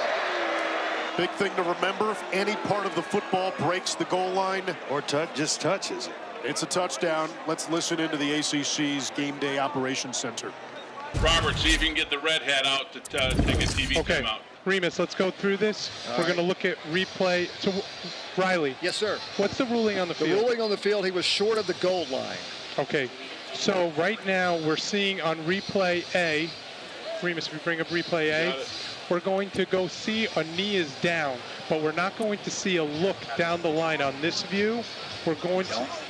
we're going to be looking for any other views that we have to be able to see a shot, a view down the line to be able to see when the knee hits and whether the ball is crossing. Because based off of this view, we don't have enough to be able to overturn the ruling on the field of short. TV So has no other angles. TV has All right. no other angles. There's no other angles, so Second based off down. of this, Yep. the ruling on the field is upheld. Is everybody in agreement? Yes. Yes. Outstanding. Thank you. Upheld.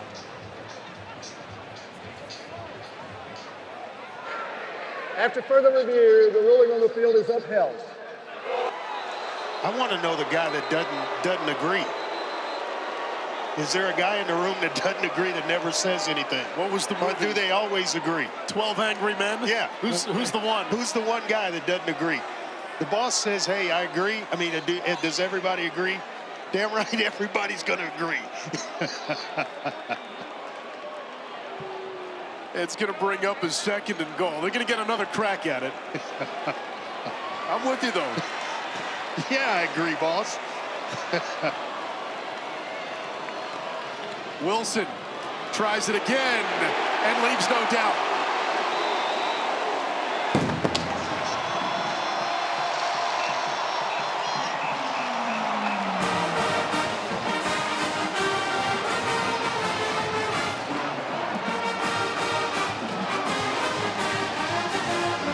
Bring in the big fella with all the power, and he's able to get himself into the end zone.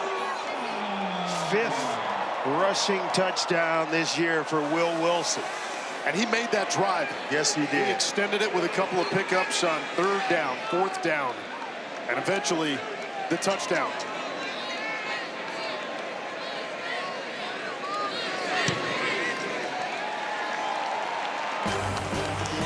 "15 plays and a 9-minute drive by NC State. Will Wilson punches it in for 6.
years, Allstate has celebrated every field goal and extra point made at participating universities by donating to the university's athletic scholarship fund, supporting all student athletes. Thank you to Allstate.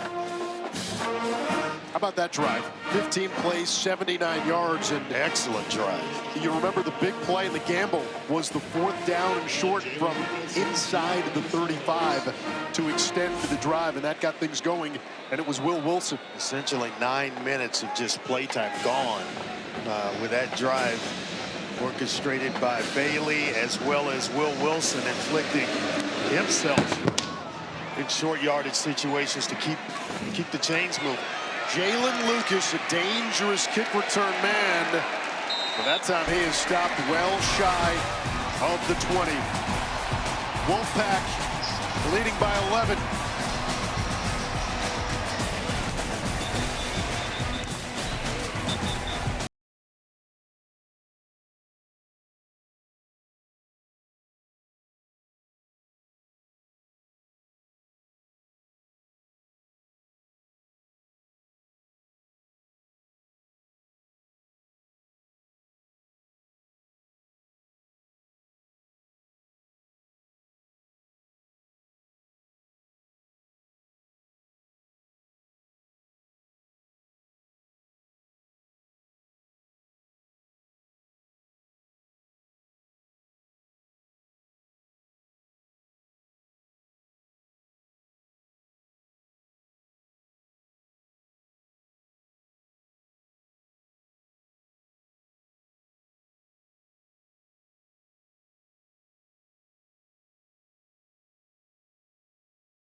We are back in Raleigh in a big spot for this North Carolina State defense and their tackling machine, Caden Fordham. And it's a big spot also because I'm with his dad, Todd, who was a Florida State legend, won a national championship with Bobby Bowden in 1993. What's this moment like for you? Florida State player, North Carolina State dad. Man, I absolutely love the atmosphere, love the game. I absolutely love Florida State, and I'm so thankful for everything that Florida State and Bobby Bowden did for me and my family. But that's my kid, and so I'm pulling for him hard to do his best and play hard and to win this game tonight. Your kid is an absolute warrior, and he's a tough guy. He had an ACL injury last year. 9 months later, he's back in fall camp. How would you define his toughness? You know what? I just love his resiliency and the coming out and playing, and the fact that he's wearing the #1 jersey and being a leader tonight, and just what that means to NC State, and for him to show the toughness, to show the resiliency, to just show what it takes to be a player at this level in this game, is to just keep coming back and fighting and being the best version of yourself every day. He also has the IQ, and when we spoke earlier this week, you attribute that to a lot of things as a kid, the multiple sports. What was it like for Caden? Well, you know what I always preach for multiple times is that, look, play as many games as you can, playing different sports, because I think each one of them teaches you something different. And I think that's what some of the young generation's missing today is like, look, you specialize in a sport. No, you specialize in competing in sports, in all kinds of sports. And I think that's what helped Caden. That's what helps all my boys is they competed in the backyard playing football. They competed playing every sport they did. They learned how to compete and be their best. He was a point guard in basketball. He was a quarterback in football, and he had a great role model and a 9-year NFL vet in Utah. And you've done an amazing job with Caden and your 4 sons and your daughter, all athletes. Congratulations, buddy. Thank you so much, Paul. Thank you for having me. Anish? Yeah, Kark, scary moment right now on the field. Deuce Robinson went down hard. He is able to bounce up, one of the top wide receivers in the country, leading the ACC in receiving yards. One more look. Working against Marshall Island. And you talk about having some game. It's good to see Deuce Robinson up, but Marshall is having some type of game. And just going back, putting a bow on Caden Fordham, 13 tackles already. And we still got, a fourth quarter to play. 13 tackles already in a little over 2 quarters. By the way, one of Caden's brothers just committed recently to Florida State. So this family rivalry is going to get interesting. We'll keep an eye out for Deuce Robinson as Sawchuk gets the call. Robinson came into the game on the heels of 3 straight 100-yard games. 4 targets, no catches today. And this NC State secondary, they're down a corner. Robinson back in, which is a good sign. They have been devastated at nickel, at safety all season. It's a thin secondary. That's been the impressive part tonight. They've held up. One guy is having, a night to remember. And Devon Robinson. Devon Marshall. I'm sorry. He's been the best player on the field tonight. 3rd and 6. Castellanos finds an alleyway. Doesn't need much room. Found his sliver and moves the chains. Man, when he attacks the defense, does he attack it or what? With speed and precision. You drop in the zone or you're running with, holding your man down the field in man-to-man coverage, and all of a sudden, all is right except Castellanos is running behind you. That was Florida State's 80th rush of at least 10 yards this season. Tops in the ACC, top 5 nationally. They get about 4 that time with Sawchuk. Just looking at the clock, Andre. It's an important drive. I mean, I know there's an entire 4th quarter left to play, but the way NC State's going about its business, it's chewing up possessions at 9 minutes a clip. That doesn't leave you a lot of time in which to execute. So when you have the ball, you got to go down and put it in the end zone. 9-minute possession earlier in this half. Shortened the game. Castellanos hit from the backside. Marshall has blanketed Robinson. And I mean, I don't know if he's traveling with him at this point, but they're certainly lining. Luggage tag. Yeah, Robinson's lining up to his side, and Marshall is right there, step for step, playing with a tremendous amount of confidence. They're trying everything. Double moves, a little stutter and go there.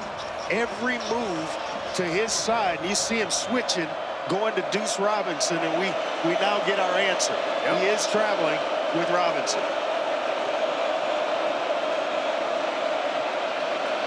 Castellanos tries it again. Almost came up with his second. What a break on the football by Marshall. And it really is Marshall Island out there. He's sitting in his back pedal, and he takes a break and commits to it. That left hand is enough to break up the pass. What a play by Devon Marshall. All right, 4th down. Florida State lining up like they'll go for it.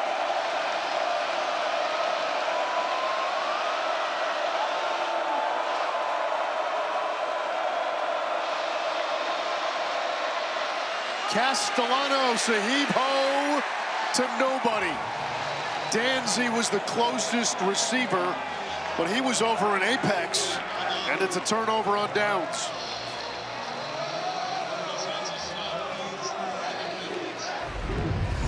Tonight's dependable player brought to you by Mavis Tire. Devon Marshall has erased the best receiver in the ACC tonight.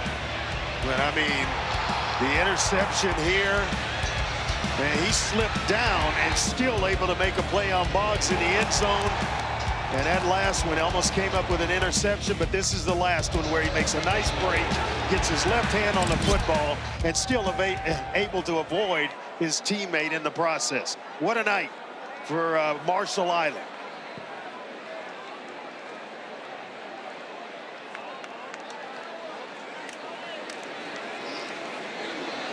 Hollywood Smothers. I want to know if we're getting an invite to Marshall Island, to the party that's going to be thrown tonight. Well, Marshall Island continues to grow. It's like they're turning into an archipelago. Yeah, I mean, he's having some special night, that's for sure. Here's Smothers again. It sets up a 3rd and short. And could we see Will Wilson? If you hadn't heard, you know, Revis used to do that, Revis Island, when he would just lock it down against players in the NFL, Darrell Revis. And I'm thinking that's where Devon Marshall got it from. Bailey is out. Here comes Wilson. And everybody in the stadium knows what's coming. Florida State counters with some big bodies. Gotta let them substitute because NC State did. Will Wilson does it again, and that will take us to the 4th quarter. NC State shortened the game in that 3rd quarter. They controlled the clock. They had a touchdown drive of 15 plays and 9 minutes. The Wolfpack, 15 minutes for bowl eligibility. The College Football Playoff Selection Show. The bracket will be filled. Judgment Day is here.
That's the new trend that swept college football this season.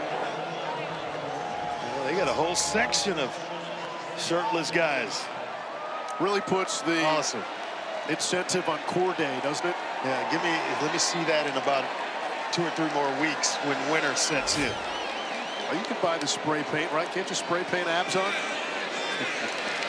Hollywood Smothers turned down after a short gain.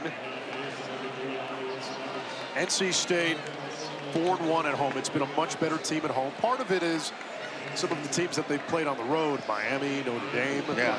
Now, this is a Wolfpack team. Think of it, Andre. They've beaten Georgia Tech. They beat Virginia. Those two might end up playing in the ACC championship game. It's a crazy year in the ACC, that's for sure. Florida State opened with a win against Alabama. Keenan Jackson maneuvering the sideline, got back to the line of scrimmage. Dangerous pass with a guy kind of sitting right out there with Jackson. He just didn't see the delivery of the football from C.J. Bailey. 3rd and 9 now. This is uncharted waters. Kurt Roper told us they wanted to stay in 3rd and medium. You're at 3rd and long. That is tougher to execute and pick up. And in this situation, we don't see Will Wilson check in. And with the crowd chanting C.J. Bailey's name like they did at the end of the Georgia Tech game, NC State uses a timeout. I bet it's a lot of fun going to class if you're C.J. Bailey here at the NC State. You had to milk that in the first half because you weren't on the field in the second half. The game was over by halftime when Andre played. A lot of fun.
And it's 3rd down and 9 for NC State. C.J. Bailey today 14 of 18, not a ton downfield, only 118 yards. But doing enough to give his team the lead here. Florida State showing blitz. They just rushed 3. And they get home. Mandrell Desir, the true freshman, who is going to be a star in the ACC. Mandrell and Darrell both on this team, and he's going to get home. I mean, just keeps working up the field, an elusive quarterback, and he just kind of reaches and able to grab Bailey by his ankle and bring him down way back around midfield, or just beyond midfield. That's his 6th sack of the season, and a big stop for Florida State. That's huge.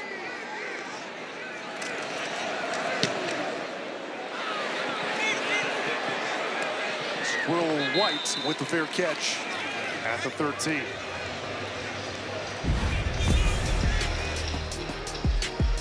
Our college football award shows spotlight. We spotlight the Bolitnikov, and Deuce Robinson came into the game on the heels of 3 straight 100-yard games. He was leading the ACC in receptions. He is without a catch on 6 targets tonight. A lot of that is due to the play of Devon Marshall. He is on Marshall Island, and it has been all the rules and the regulations have been given by Devon Marshall, and it's a no-catch zone so far for Deuce Robinson. Traveling with him, accepted the challenge, and has just mirrored everywhere Robinson has gone.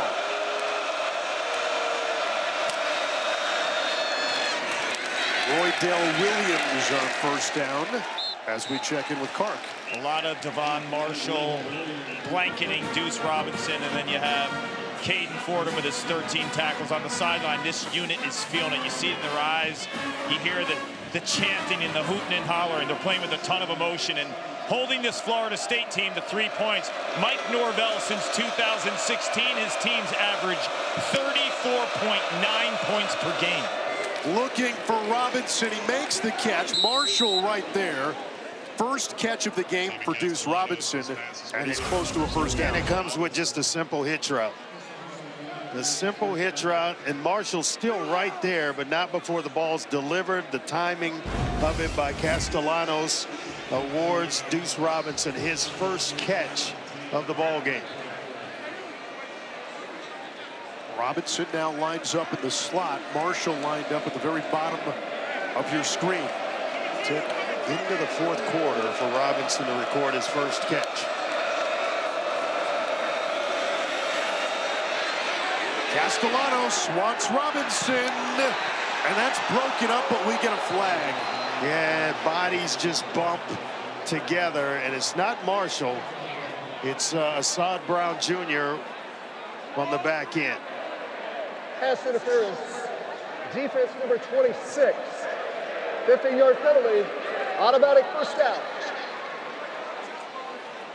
Just keep an eye on this.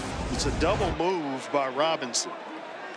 He's going to start down. He's going to go inside, make it look like he's going on the post, and then straighten it up. Meanwhile, Castellanos is looking to his right and comes back, and they just kind of bump bodies a little bit, enough to draw the flag. Not a spot foul in college. 15-yard penalty. I had my way. That would be a spot foul. Roma subdued after a gain of 3. Keep waiting on that change, and it just doesn't happen. We go to the seminar before the season starts, and every year I'm eager to hear, has pass interference become a spot foul? And I'm always disappointed. Blitz coming. Castellanos able to complete. Boggs. Javen Boggs with a reception and a first down, and all of a sudden there's plenty of time left in this game. 11 minutes, and you go down and score here. We got a fantastic finish for you. Castellanos standing in the pocket, hits Chroma, He gets knocked back after a gain of 3 by Soers. Now the challenge for Florida State. Now they've been able to move the ball. We saw it in the first half. They struggled to finish drives.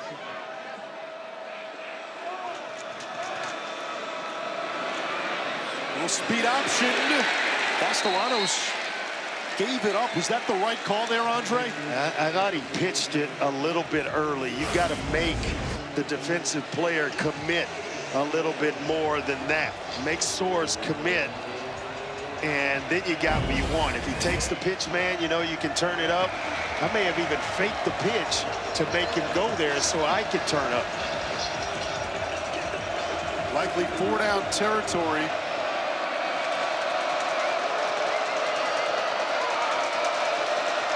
Marshall follows Robinson, bottom of your screen. Castellanos looking that way. Takes a shot, hits Robinson in stride. That time, Deuce got the best of Devon. Yes, he did. And it was just those two. Another double move, little slant and go. And they are letting them play, and that time that ball's dropped perfectly in there by Tommy Castellanos. Right over the outside shoulder of Robinson. Goal to go. And Roydell Williams speared by Kean Sloan. 2nd and goal. Sloan, the big Utah State transfer. He's a dude. Yeah. Wins against one-on-one pass rushers. You tell me he's their best pass rusher, but he sees so many double teams that he doesn't have quite the numbers, but if you leave him one-on-one, he is hard to handle. Deuce Robinson is in the slot at the top of your screen. 2nd and goal. Castellanos takes off and tripped up by Soers at the 9. It's 3rd and goal. Remember, a field goal here makes it a 1-possession game. They're looking for more than just a field goal to kind of start to rattle this cage a little bit and get themselves firmly back in this game. It's a Florida State team that's winless on the road this season. Their last win away from Tallahassee was the 2023 ACC Championship game in Charlotte against Louisville. Last true road win, November 25th, 2023 at Florida. Castellanos to the end zone. Touchdown. Guess who? Deuce Robinson with his redemption song on this drive. He has owned this possession. And Florida State appears it will go for 2 to make it a 3-point game. 3 big catches. Caught the slant against Marshall, the hitch against Marshall, then the over-the-shoulder catch that he made, and then he switches sides and works against Brian Nelson and is able to get inside position there for the score. Quarterback draw, always an option with Castellanos. Especially with his front.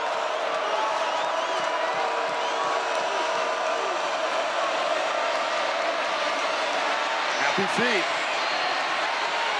They keep him in the pocket. Throws, and he's got a man open. It's Boggs. The conversion is good. And Florida State pulls to within 3. Touchdown to Deuce Robinson, gets inside position on Brian Nelson. And then the 2-point conversion by Castellanos to Boggs. Just 3 points down. Here comes Florida State.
ESPN College Football Primetime is presented by Rare, official sponsor of the College Football Playoff.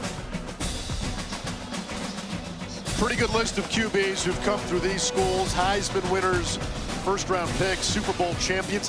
Jacoby Brissett set the NFL single-game completions record last week against San Francisco. Threw for 457, 47 of 57.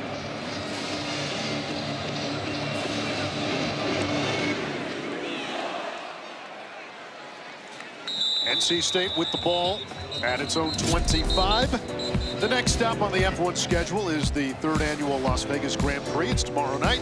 Under the lights on the Strip, 11 Eastern on ESPN. Pre-race coverage begins at 10. On the Strip, huh? Be a lot of fun there. Race zipping order around. Yeah. We're zipping around in Las Vegas on the Strip. Florida State defensively got the stop the last time. Yeah, they got to get able to capitalize. They got to get Smothers going again. 11 carries for 58 yards in the first half, 5 for just 13 yards in the second half. The number 2 rusher in the ACC, Bailey to throw. Over the middle, it's a long throw. It's brought in. Nice. That's Terrell Anderson, who had a touchdown in the first half. That's next level stuff. You're rolling to your right hard, expecting a quick throw, and then you don't even really pull up to set your feet. You just kind of look back and settle to throw that on the move. That's huge. Ton of athletic ability with C.J. Bailey. Bailey's 15 out of 19. Make it 16 out of 20. That's right back to Anderson. You get the sense NC State comfortable getting into third down and 2, 3rd and 1. They've got Will Wilson. They had a 9-minute drive. Everything tells you that they should be running Smothers and Scott, yet they believe and trust in C.J. Bailey enough to open up this drive throwing the football. Jolie in motion. On the drag route, brought in with one hand. Nice catch. That sets up a 3rd down and 2. It's Anderson again. Yeah, a little drag route underneath and kind of puts it out in front. Stabbed it with the left hand, brought it in, and that puts him in 3rd and short. And I'm surprised we don't see big Will Wilson check himself in the game. And as I say that, here he comes. They get some extra tight ends, some big bodies. Darius Johnson, one of the bigger backs, comes in there.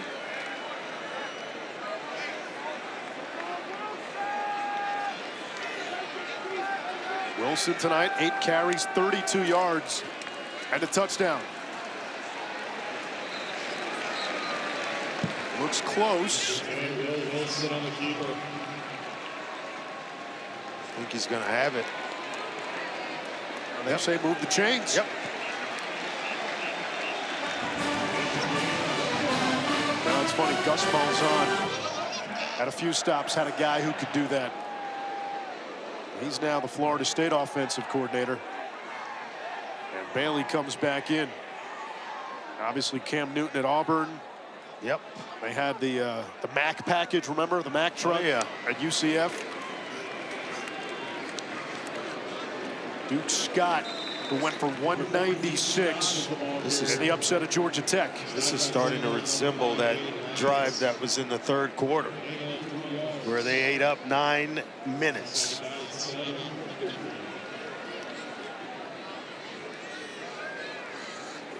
No hurry, just letting the time tick.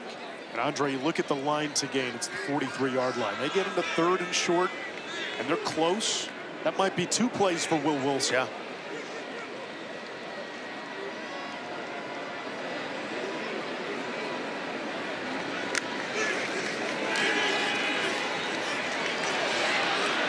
Bailey in trouble. Throws deep downfield, and he overshot Hoffman. It brings up 3rd down. And he may have had some room to run. He did have a guy to beat on the perimeter. Darrell Desir a little slow to get up.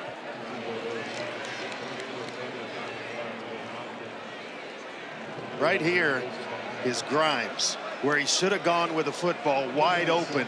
He chose to go deep with it, but Wesley Grimes is sitting right there with a nice easy throw for C.J. Bailey. Let that one get away from him a little bit. So his eyes got a little big, thought about hitting a home run, but you take that underneath throw and it's a first down, and the chains have moved. With the play clock at 1. Bailey is hit and sacked. The ball pops out. Now they blow the whistle. They say he's down. Deontay McCray. And they have big spikes. Sewells is down for NC State, the true freshman.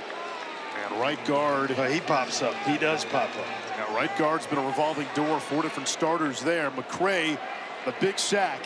Yeah, Sewells landed on his shoulder trying to dive for the fumble recovery. You see him work his kind of skates outside and is able to get home. McCray gets home on C.J. Bailey and forces a punt here. Florida State with a chance to take the lead with a touchdown. Noonkester catches the punt. It's a short one. It hits a Florida State player on the helmet. It rolls backwards. Scramble for the ball. Who's got it? I think it's going to be the punter that recovered it. NC State and Noonkester recover the football. Florida State recovered by NC State. First down. Well, you see what he did with the football? He goes and hands it to Dave Doran. Just kind of tosses it to his head coach. It hit KJ Kirkland in the helmet. 24, he has no idea. He's trying all he can because he hears the Peter call from the return man. And that's an indicator to get away from the area, get away from the football, and he can't get there faster than Noonkester, who recovers it. This drive, the ball is going to continue in the hands of NC State here. And I believe that punt happened with the line of scrimmage about where the ball is spotted right now. Amazing. And now if you're Florida State, not only does the defense have to come back on, now you got to start thinking about when to use your timeouts. Yeah. So that you can try to save yourself a possession.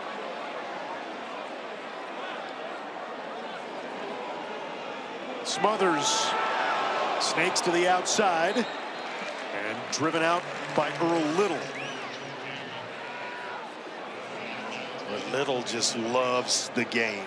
You can see it watching video of Florida State's defense. He's a leader on the back end, aggressive and physical player. 63 tackles, came in leading the team with 63 tackles as a rover/safety. He's been a playmaker. 2 forced fumbles, 4 picks. Bailey. Now they've gotten into 3rd and short, and we might see Wilson. I didn't think Bailey let the blocks set themselves long enough. He just kind of caught it and went. Usually on that type of play on a quarterback draw, you kind of hesitate or give it a pause. And here comes Will Wilson. I think they want a face mask. Yeah, I think they missed one. Yeah, that's a face mask. Yeah, no doubt about it. That's Arnu, the corner. True freshman. They love his future. Play clock winding down, and we get a flag.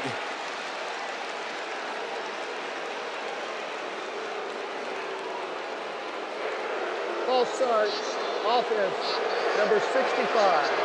5-yard penalty, third down. It's the left tackle Peak. When he goes, Jolie goes. The And game so clock does will start on the snap of the football. Dante Daniels, the other tight end. So they could have just about gotten anybody That's on huge. the offensive line. That is huge. Again, you got an NC State team that's 4-1 at home. Florida State's road woes have gone on for some time. Winless on the road this season. Their last true road win came in November of 2023.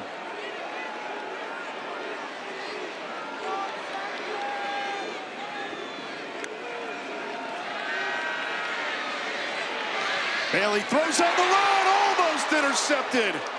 Edwin Joseph, the safety, with a leaping attempt. And it's 4th down. Well, I know where he's trying to go with the ball, but you got that's a crowded area in a tight game. And if it gets through, I'm not sure that it's not intercepted anyway. And Joseph kind of sitting in there, and then he backpedals knowing that Wesley Grimes is taken care of. And boy, so close for Florida State. That is some resolve, though, shown by Florida State. You get the bad bounce off the punt. NC State gets the ball back. They force another punt. Fair catch called for. White bumps him! Are you kidding me? NC State recovers! A special teams debacle for Florida State. Unbelievable. Unreal. Rolling on the field, the ball was muffed by Florida State, recovered by NC State. 1st down. Looked as though he couldn't really decide what he wanted to do with his hands. Do you cradle it in, or do you go up and catch it? And he got caught right in the middle of both. Goes right off his chest and recovered by NC State. Again, Mike Norvell's bugaboo was complimentary football on the road. He said they haven't played complimentary football. That was an instance where the defense, no doubt, bailed out one special teams miscue, only for special teams to make a mistake again. And now you're on the verge of giving the ball game away. So they've got 3 timeouts. They have to hold NC State to a field goal. Wolfpack, no, a touchdown likely seals it. Smothers on 1st down, short gain, timeout. Mike Norvell trying to preserve some time for his offense, and Tommy Castellanos. Of this half. You can't make this stuff up, Andre. Yeah, that's amazing. I mean, amazing. The wheel of destiny spins in Raleigh.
look at our dynamic play of the game presented by T-Row Price. Yes, the touchdown pass in the corner of the end zone to Terrell Anderson. Just a little slant and go. It got the corner to bite inside and gave C.J. Bailey enough room in which to squeeze it in the corner of the end zone to Anderson. You think of how this game has played out. That touchdown came off of a Florida State turnover. The Seminoles missed a field goal on a drive where they may have had a shot for 6, if not for a couple of penalties. Yep. And then the sequence that we just witnessed where NC State punts, it hits a Florida State player's helmet. The NC State punter recovers at the original line of scrimmage. NC State punts again, it's muffed, and the Wolfpack take over in the red zone. And that's where we are. 2:16 to go, both teams with 2 timeouts. We still have the 2-minute timeout. Yeah, they're looking to put this thing away. NC State can ice it with his touchdown. And if you're Florida State, you do have a chance at another mulligan. Hold NC State to a field goal. You may even have a timeout left by the time you get the ball. But you know, first down by NC State, different story. Gotta have the defense come up big right here. 3 tight ends in the game. They go to Smothers. Leads the ACC in yards after contact. And it sets up a 3rd down. Florida State elects not to use a timeout and wait for the 2-minute timeout. 3rd down and 6, NC State. Critical play on the other side.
Hi, I'm Scott Van Pelt, getting set for SportsCenter when this one's done. Notre Dame running back Jeremiah Love joins the program. Some thoughts on the Lane Kiffin situation at Ole Miss, which appears to be coming to a head. Dusty Dvorak stops by to try to make sense of a crowded ACC race. Anish, Andre, back to you. Guess the good news after this play is that NC State won't punt. That is good news. Scott, though, will put that inside the 5-yard line with the toss. Bailey will throw here on 3rd and 6. Toward the end zone. Incomplete. It's 4th down. Wanted Noah Rogers. Just couldn't get the right foot down inbounds. Trying to touch it in over the top. Boy, this is awfully close. Get it down inbounds and nope, a full foot out of bounds. They hung on, just could not get a foot down. And so now a field goal try. And there's still some drama left in this one. Florida State's defense bailed out at special teams again. They're giving this offense one more chance.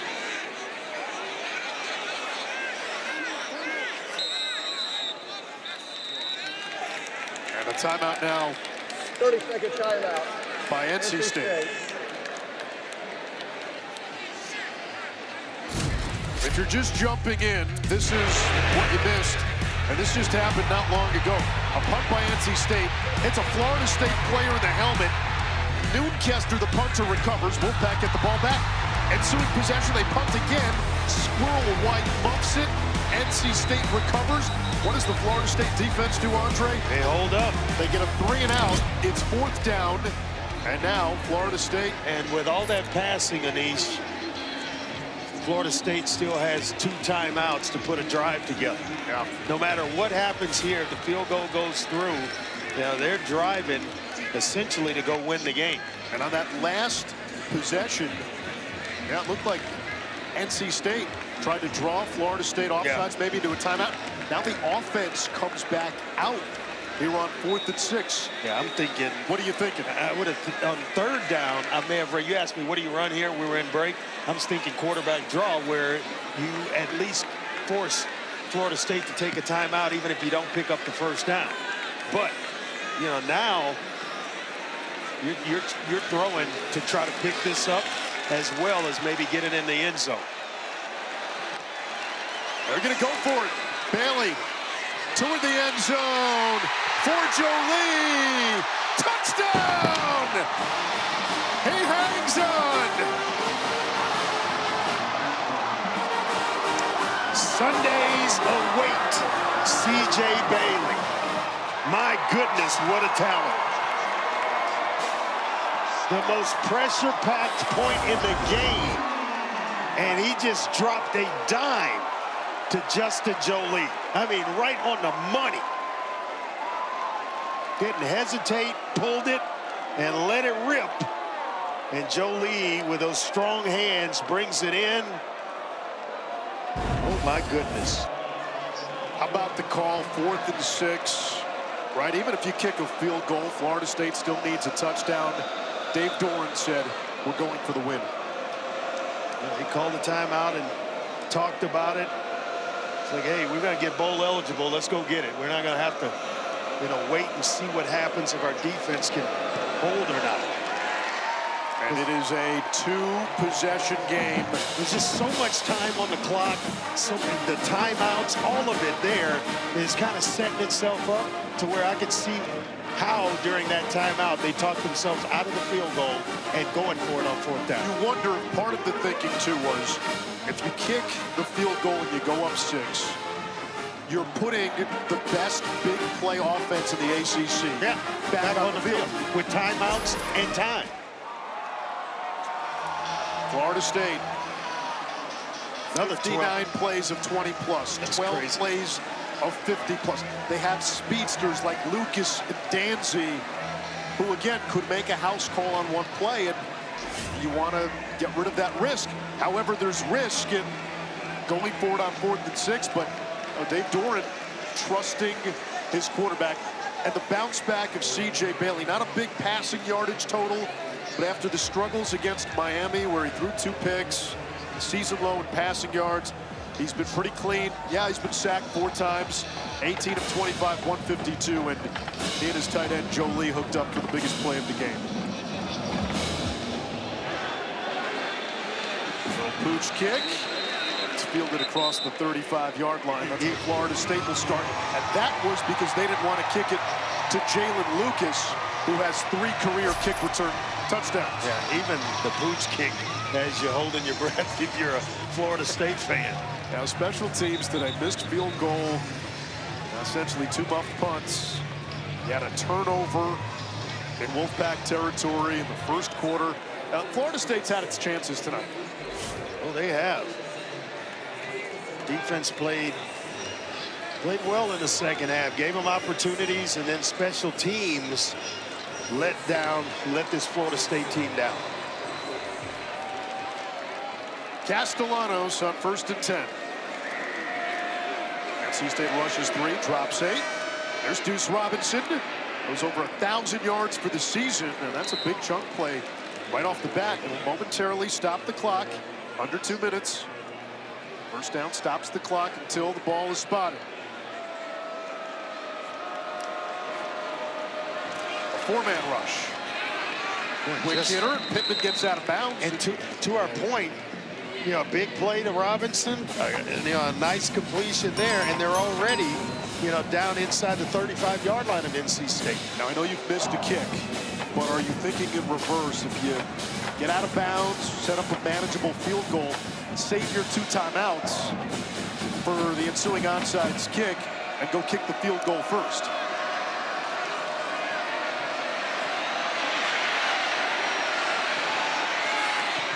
Throw on the run, too high for Boggs. I don't know. I think you press to try to get the big points first, and then you worry about the field goal after getting the big points, because that's the toughest. So you get those with as much time as you possibly can. Then you come back and try the onside kick and try to get the recovery and a field goal to go along with it. Castellanos tonight, 15 of 28, 172, a touchdown, a pick. He's run for 76.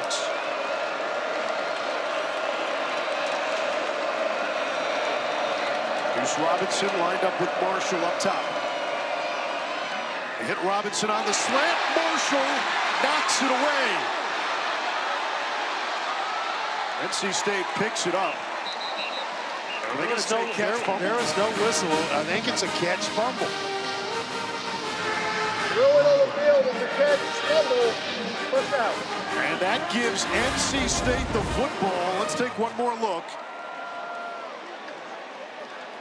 I'm not sure that's it's a catch either. The previous play is under further review. Let's check in with the ACC's Game Day Operations Center as they look at this.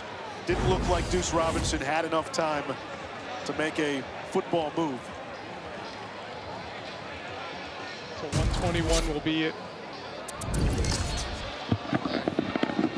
Okay, guys, the ruling was catch fumble. You got it. Okay, Riley, here we go. All right. Coming through. Boom, 1 step and down. See the ball coming through? Yeah, yeah. Never had it. Never had it. We're going to go there, so we're going to have 4th down. 4th down. We're going to go back to position number 5. Previous spot. And we're going to go to 121 on the clock. Okay, 121. 121 on the clock. Okay. You got it. You got it. So incomplete pass. 4th and 4. 4th and 4. Thank you. Thank you. After further review, it's an incomplete pass. The ball will be brought back to the previous spot. It will be 4th down. Game clock operator, let's put 121 back on the game clock. Thank you. So 4th down. And Florida State will line up for a field goal to make it a 7-point game. They still have 2 timeouts. It'll be a 51-yarder for Weinberg. His career long is 46, which he equaled earlier tonight. He's also missed a kick.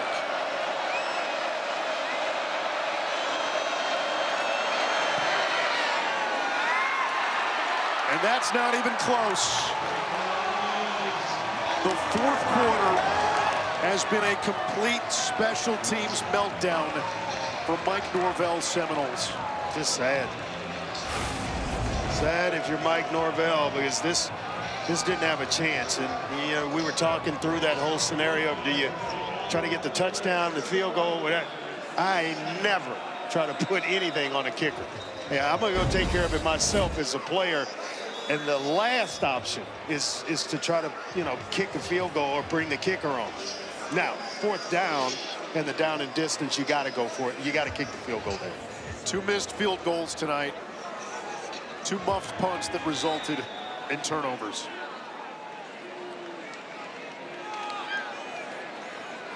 Florida State on the verge of losing its 10th straight game away from Tallahassee. This one's got to go to Smothers. Yep.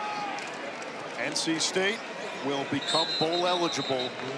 Florida State calls a timeout. 30-second timeout, Florida State. That is their second of this half. You think of a couple of gutsy calls by NC State in this game, Andre. One on their 9-minute touchdown drive in the 3rd quarter. Yeah. They go for it on 4th down and about 1.5 yards from inside their own 35. They get it with Will Wilson. And then 4th down and 6 in the red zone. They elect to go for it instead of kicking the field goal and go up 6. You know what that's called? CJ Bailey throws a touchdown pass to Joe Lee. You know what both situations are called? You play to win the game. Showing up to win. That's exactly right. Dave Doran came in his home stadium with the idea that we were going to empty the tank tonight and do everything we could to win this football game. And that's throwing the football with a lead late with CJ Bailey. Smothers gets lost in a palisade of Seminoles. His 20th carry. It's 3rd down. 30-second timeout, Florida State. That is their 3rd and final timeout of this half. Florida State out of timeouts. You know, really the subplot tonight on the field, Devon Marshall and Deuce Robinson. Yeah, it's been one heck of a battle. Robinson, Marshall in excellent position. Both guys fighting and scratching, and then it took until the 4th quarter right there for Deuce Robinson to record his first catch of the ball game. A double move and a well-thrown ball by Castellanos. Got him his 2nd one.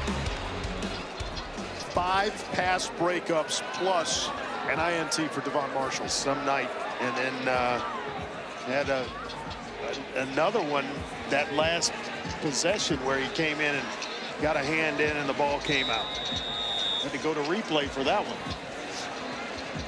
What a night for that young man, number 6, Devon Marshall. And Will Wilson now will take the snap here on 3rd and 5. Hitting the backfield and drags the tackler forward. No timeouts. And NC State will let this thing run down to about 23 seconds. And fittingly, this game could end on a punt. Hang on.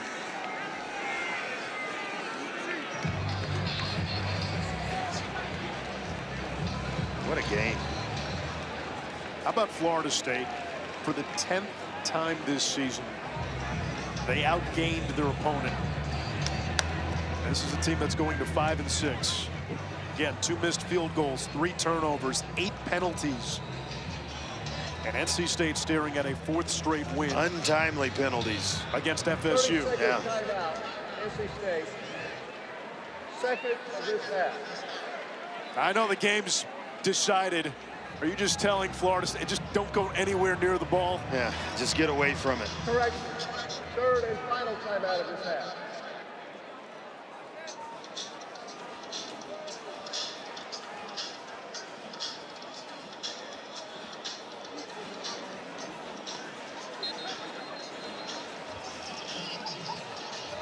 NC State about to go to 5 and 1 at home, and they have one more home game of a finale against rival North Carolina.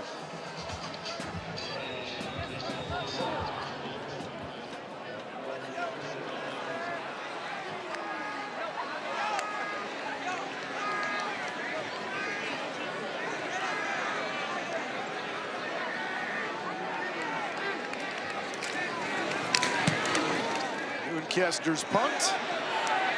White makes the fair catch and gets an applause from this crowd who has the visiting sense of humor. Fans can be wrong sometimes, man. It's just cold-blooded.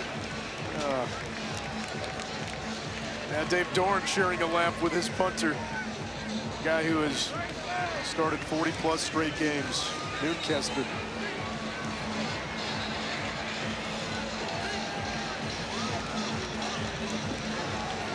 He's got to be a lot of fun to play for.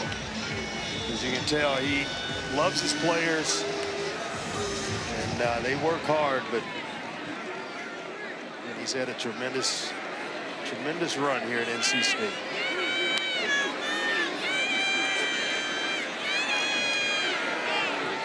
Castellanos able to complete. That's Boggs. He runs out of bounds. A gain of 33. There's 10 seconds remaining.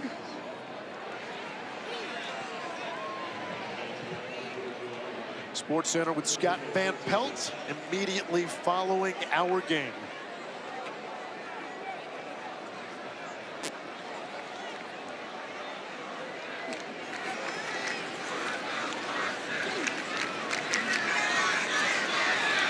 Castellanos sends it into the end zone. It's knocked away. The clock showed a second. Now all zeros, and that does it. Teams do not leave the area. Teams, please remain on the sideline. Game clock operator, let's put 1 second back on the game clock. All right, so there is a second back. Teams remain on your sidelines. It delays just the inevitable. NC State will go bowling. Florida State will have to win its regular season finale to be eligible for the postseason. Yeah, they're against the rival Florida. Yep. NC State will host North Carolina next week, their rival game. Last play. Castellanos. Pass is tipped. It's picked off. Only fitting. And it's Devon Marshall. Devon Marshall.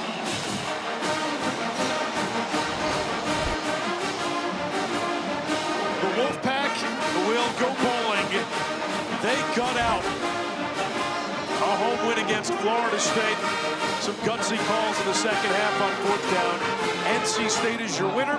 Time for Sports Center with Scott Van Pelt.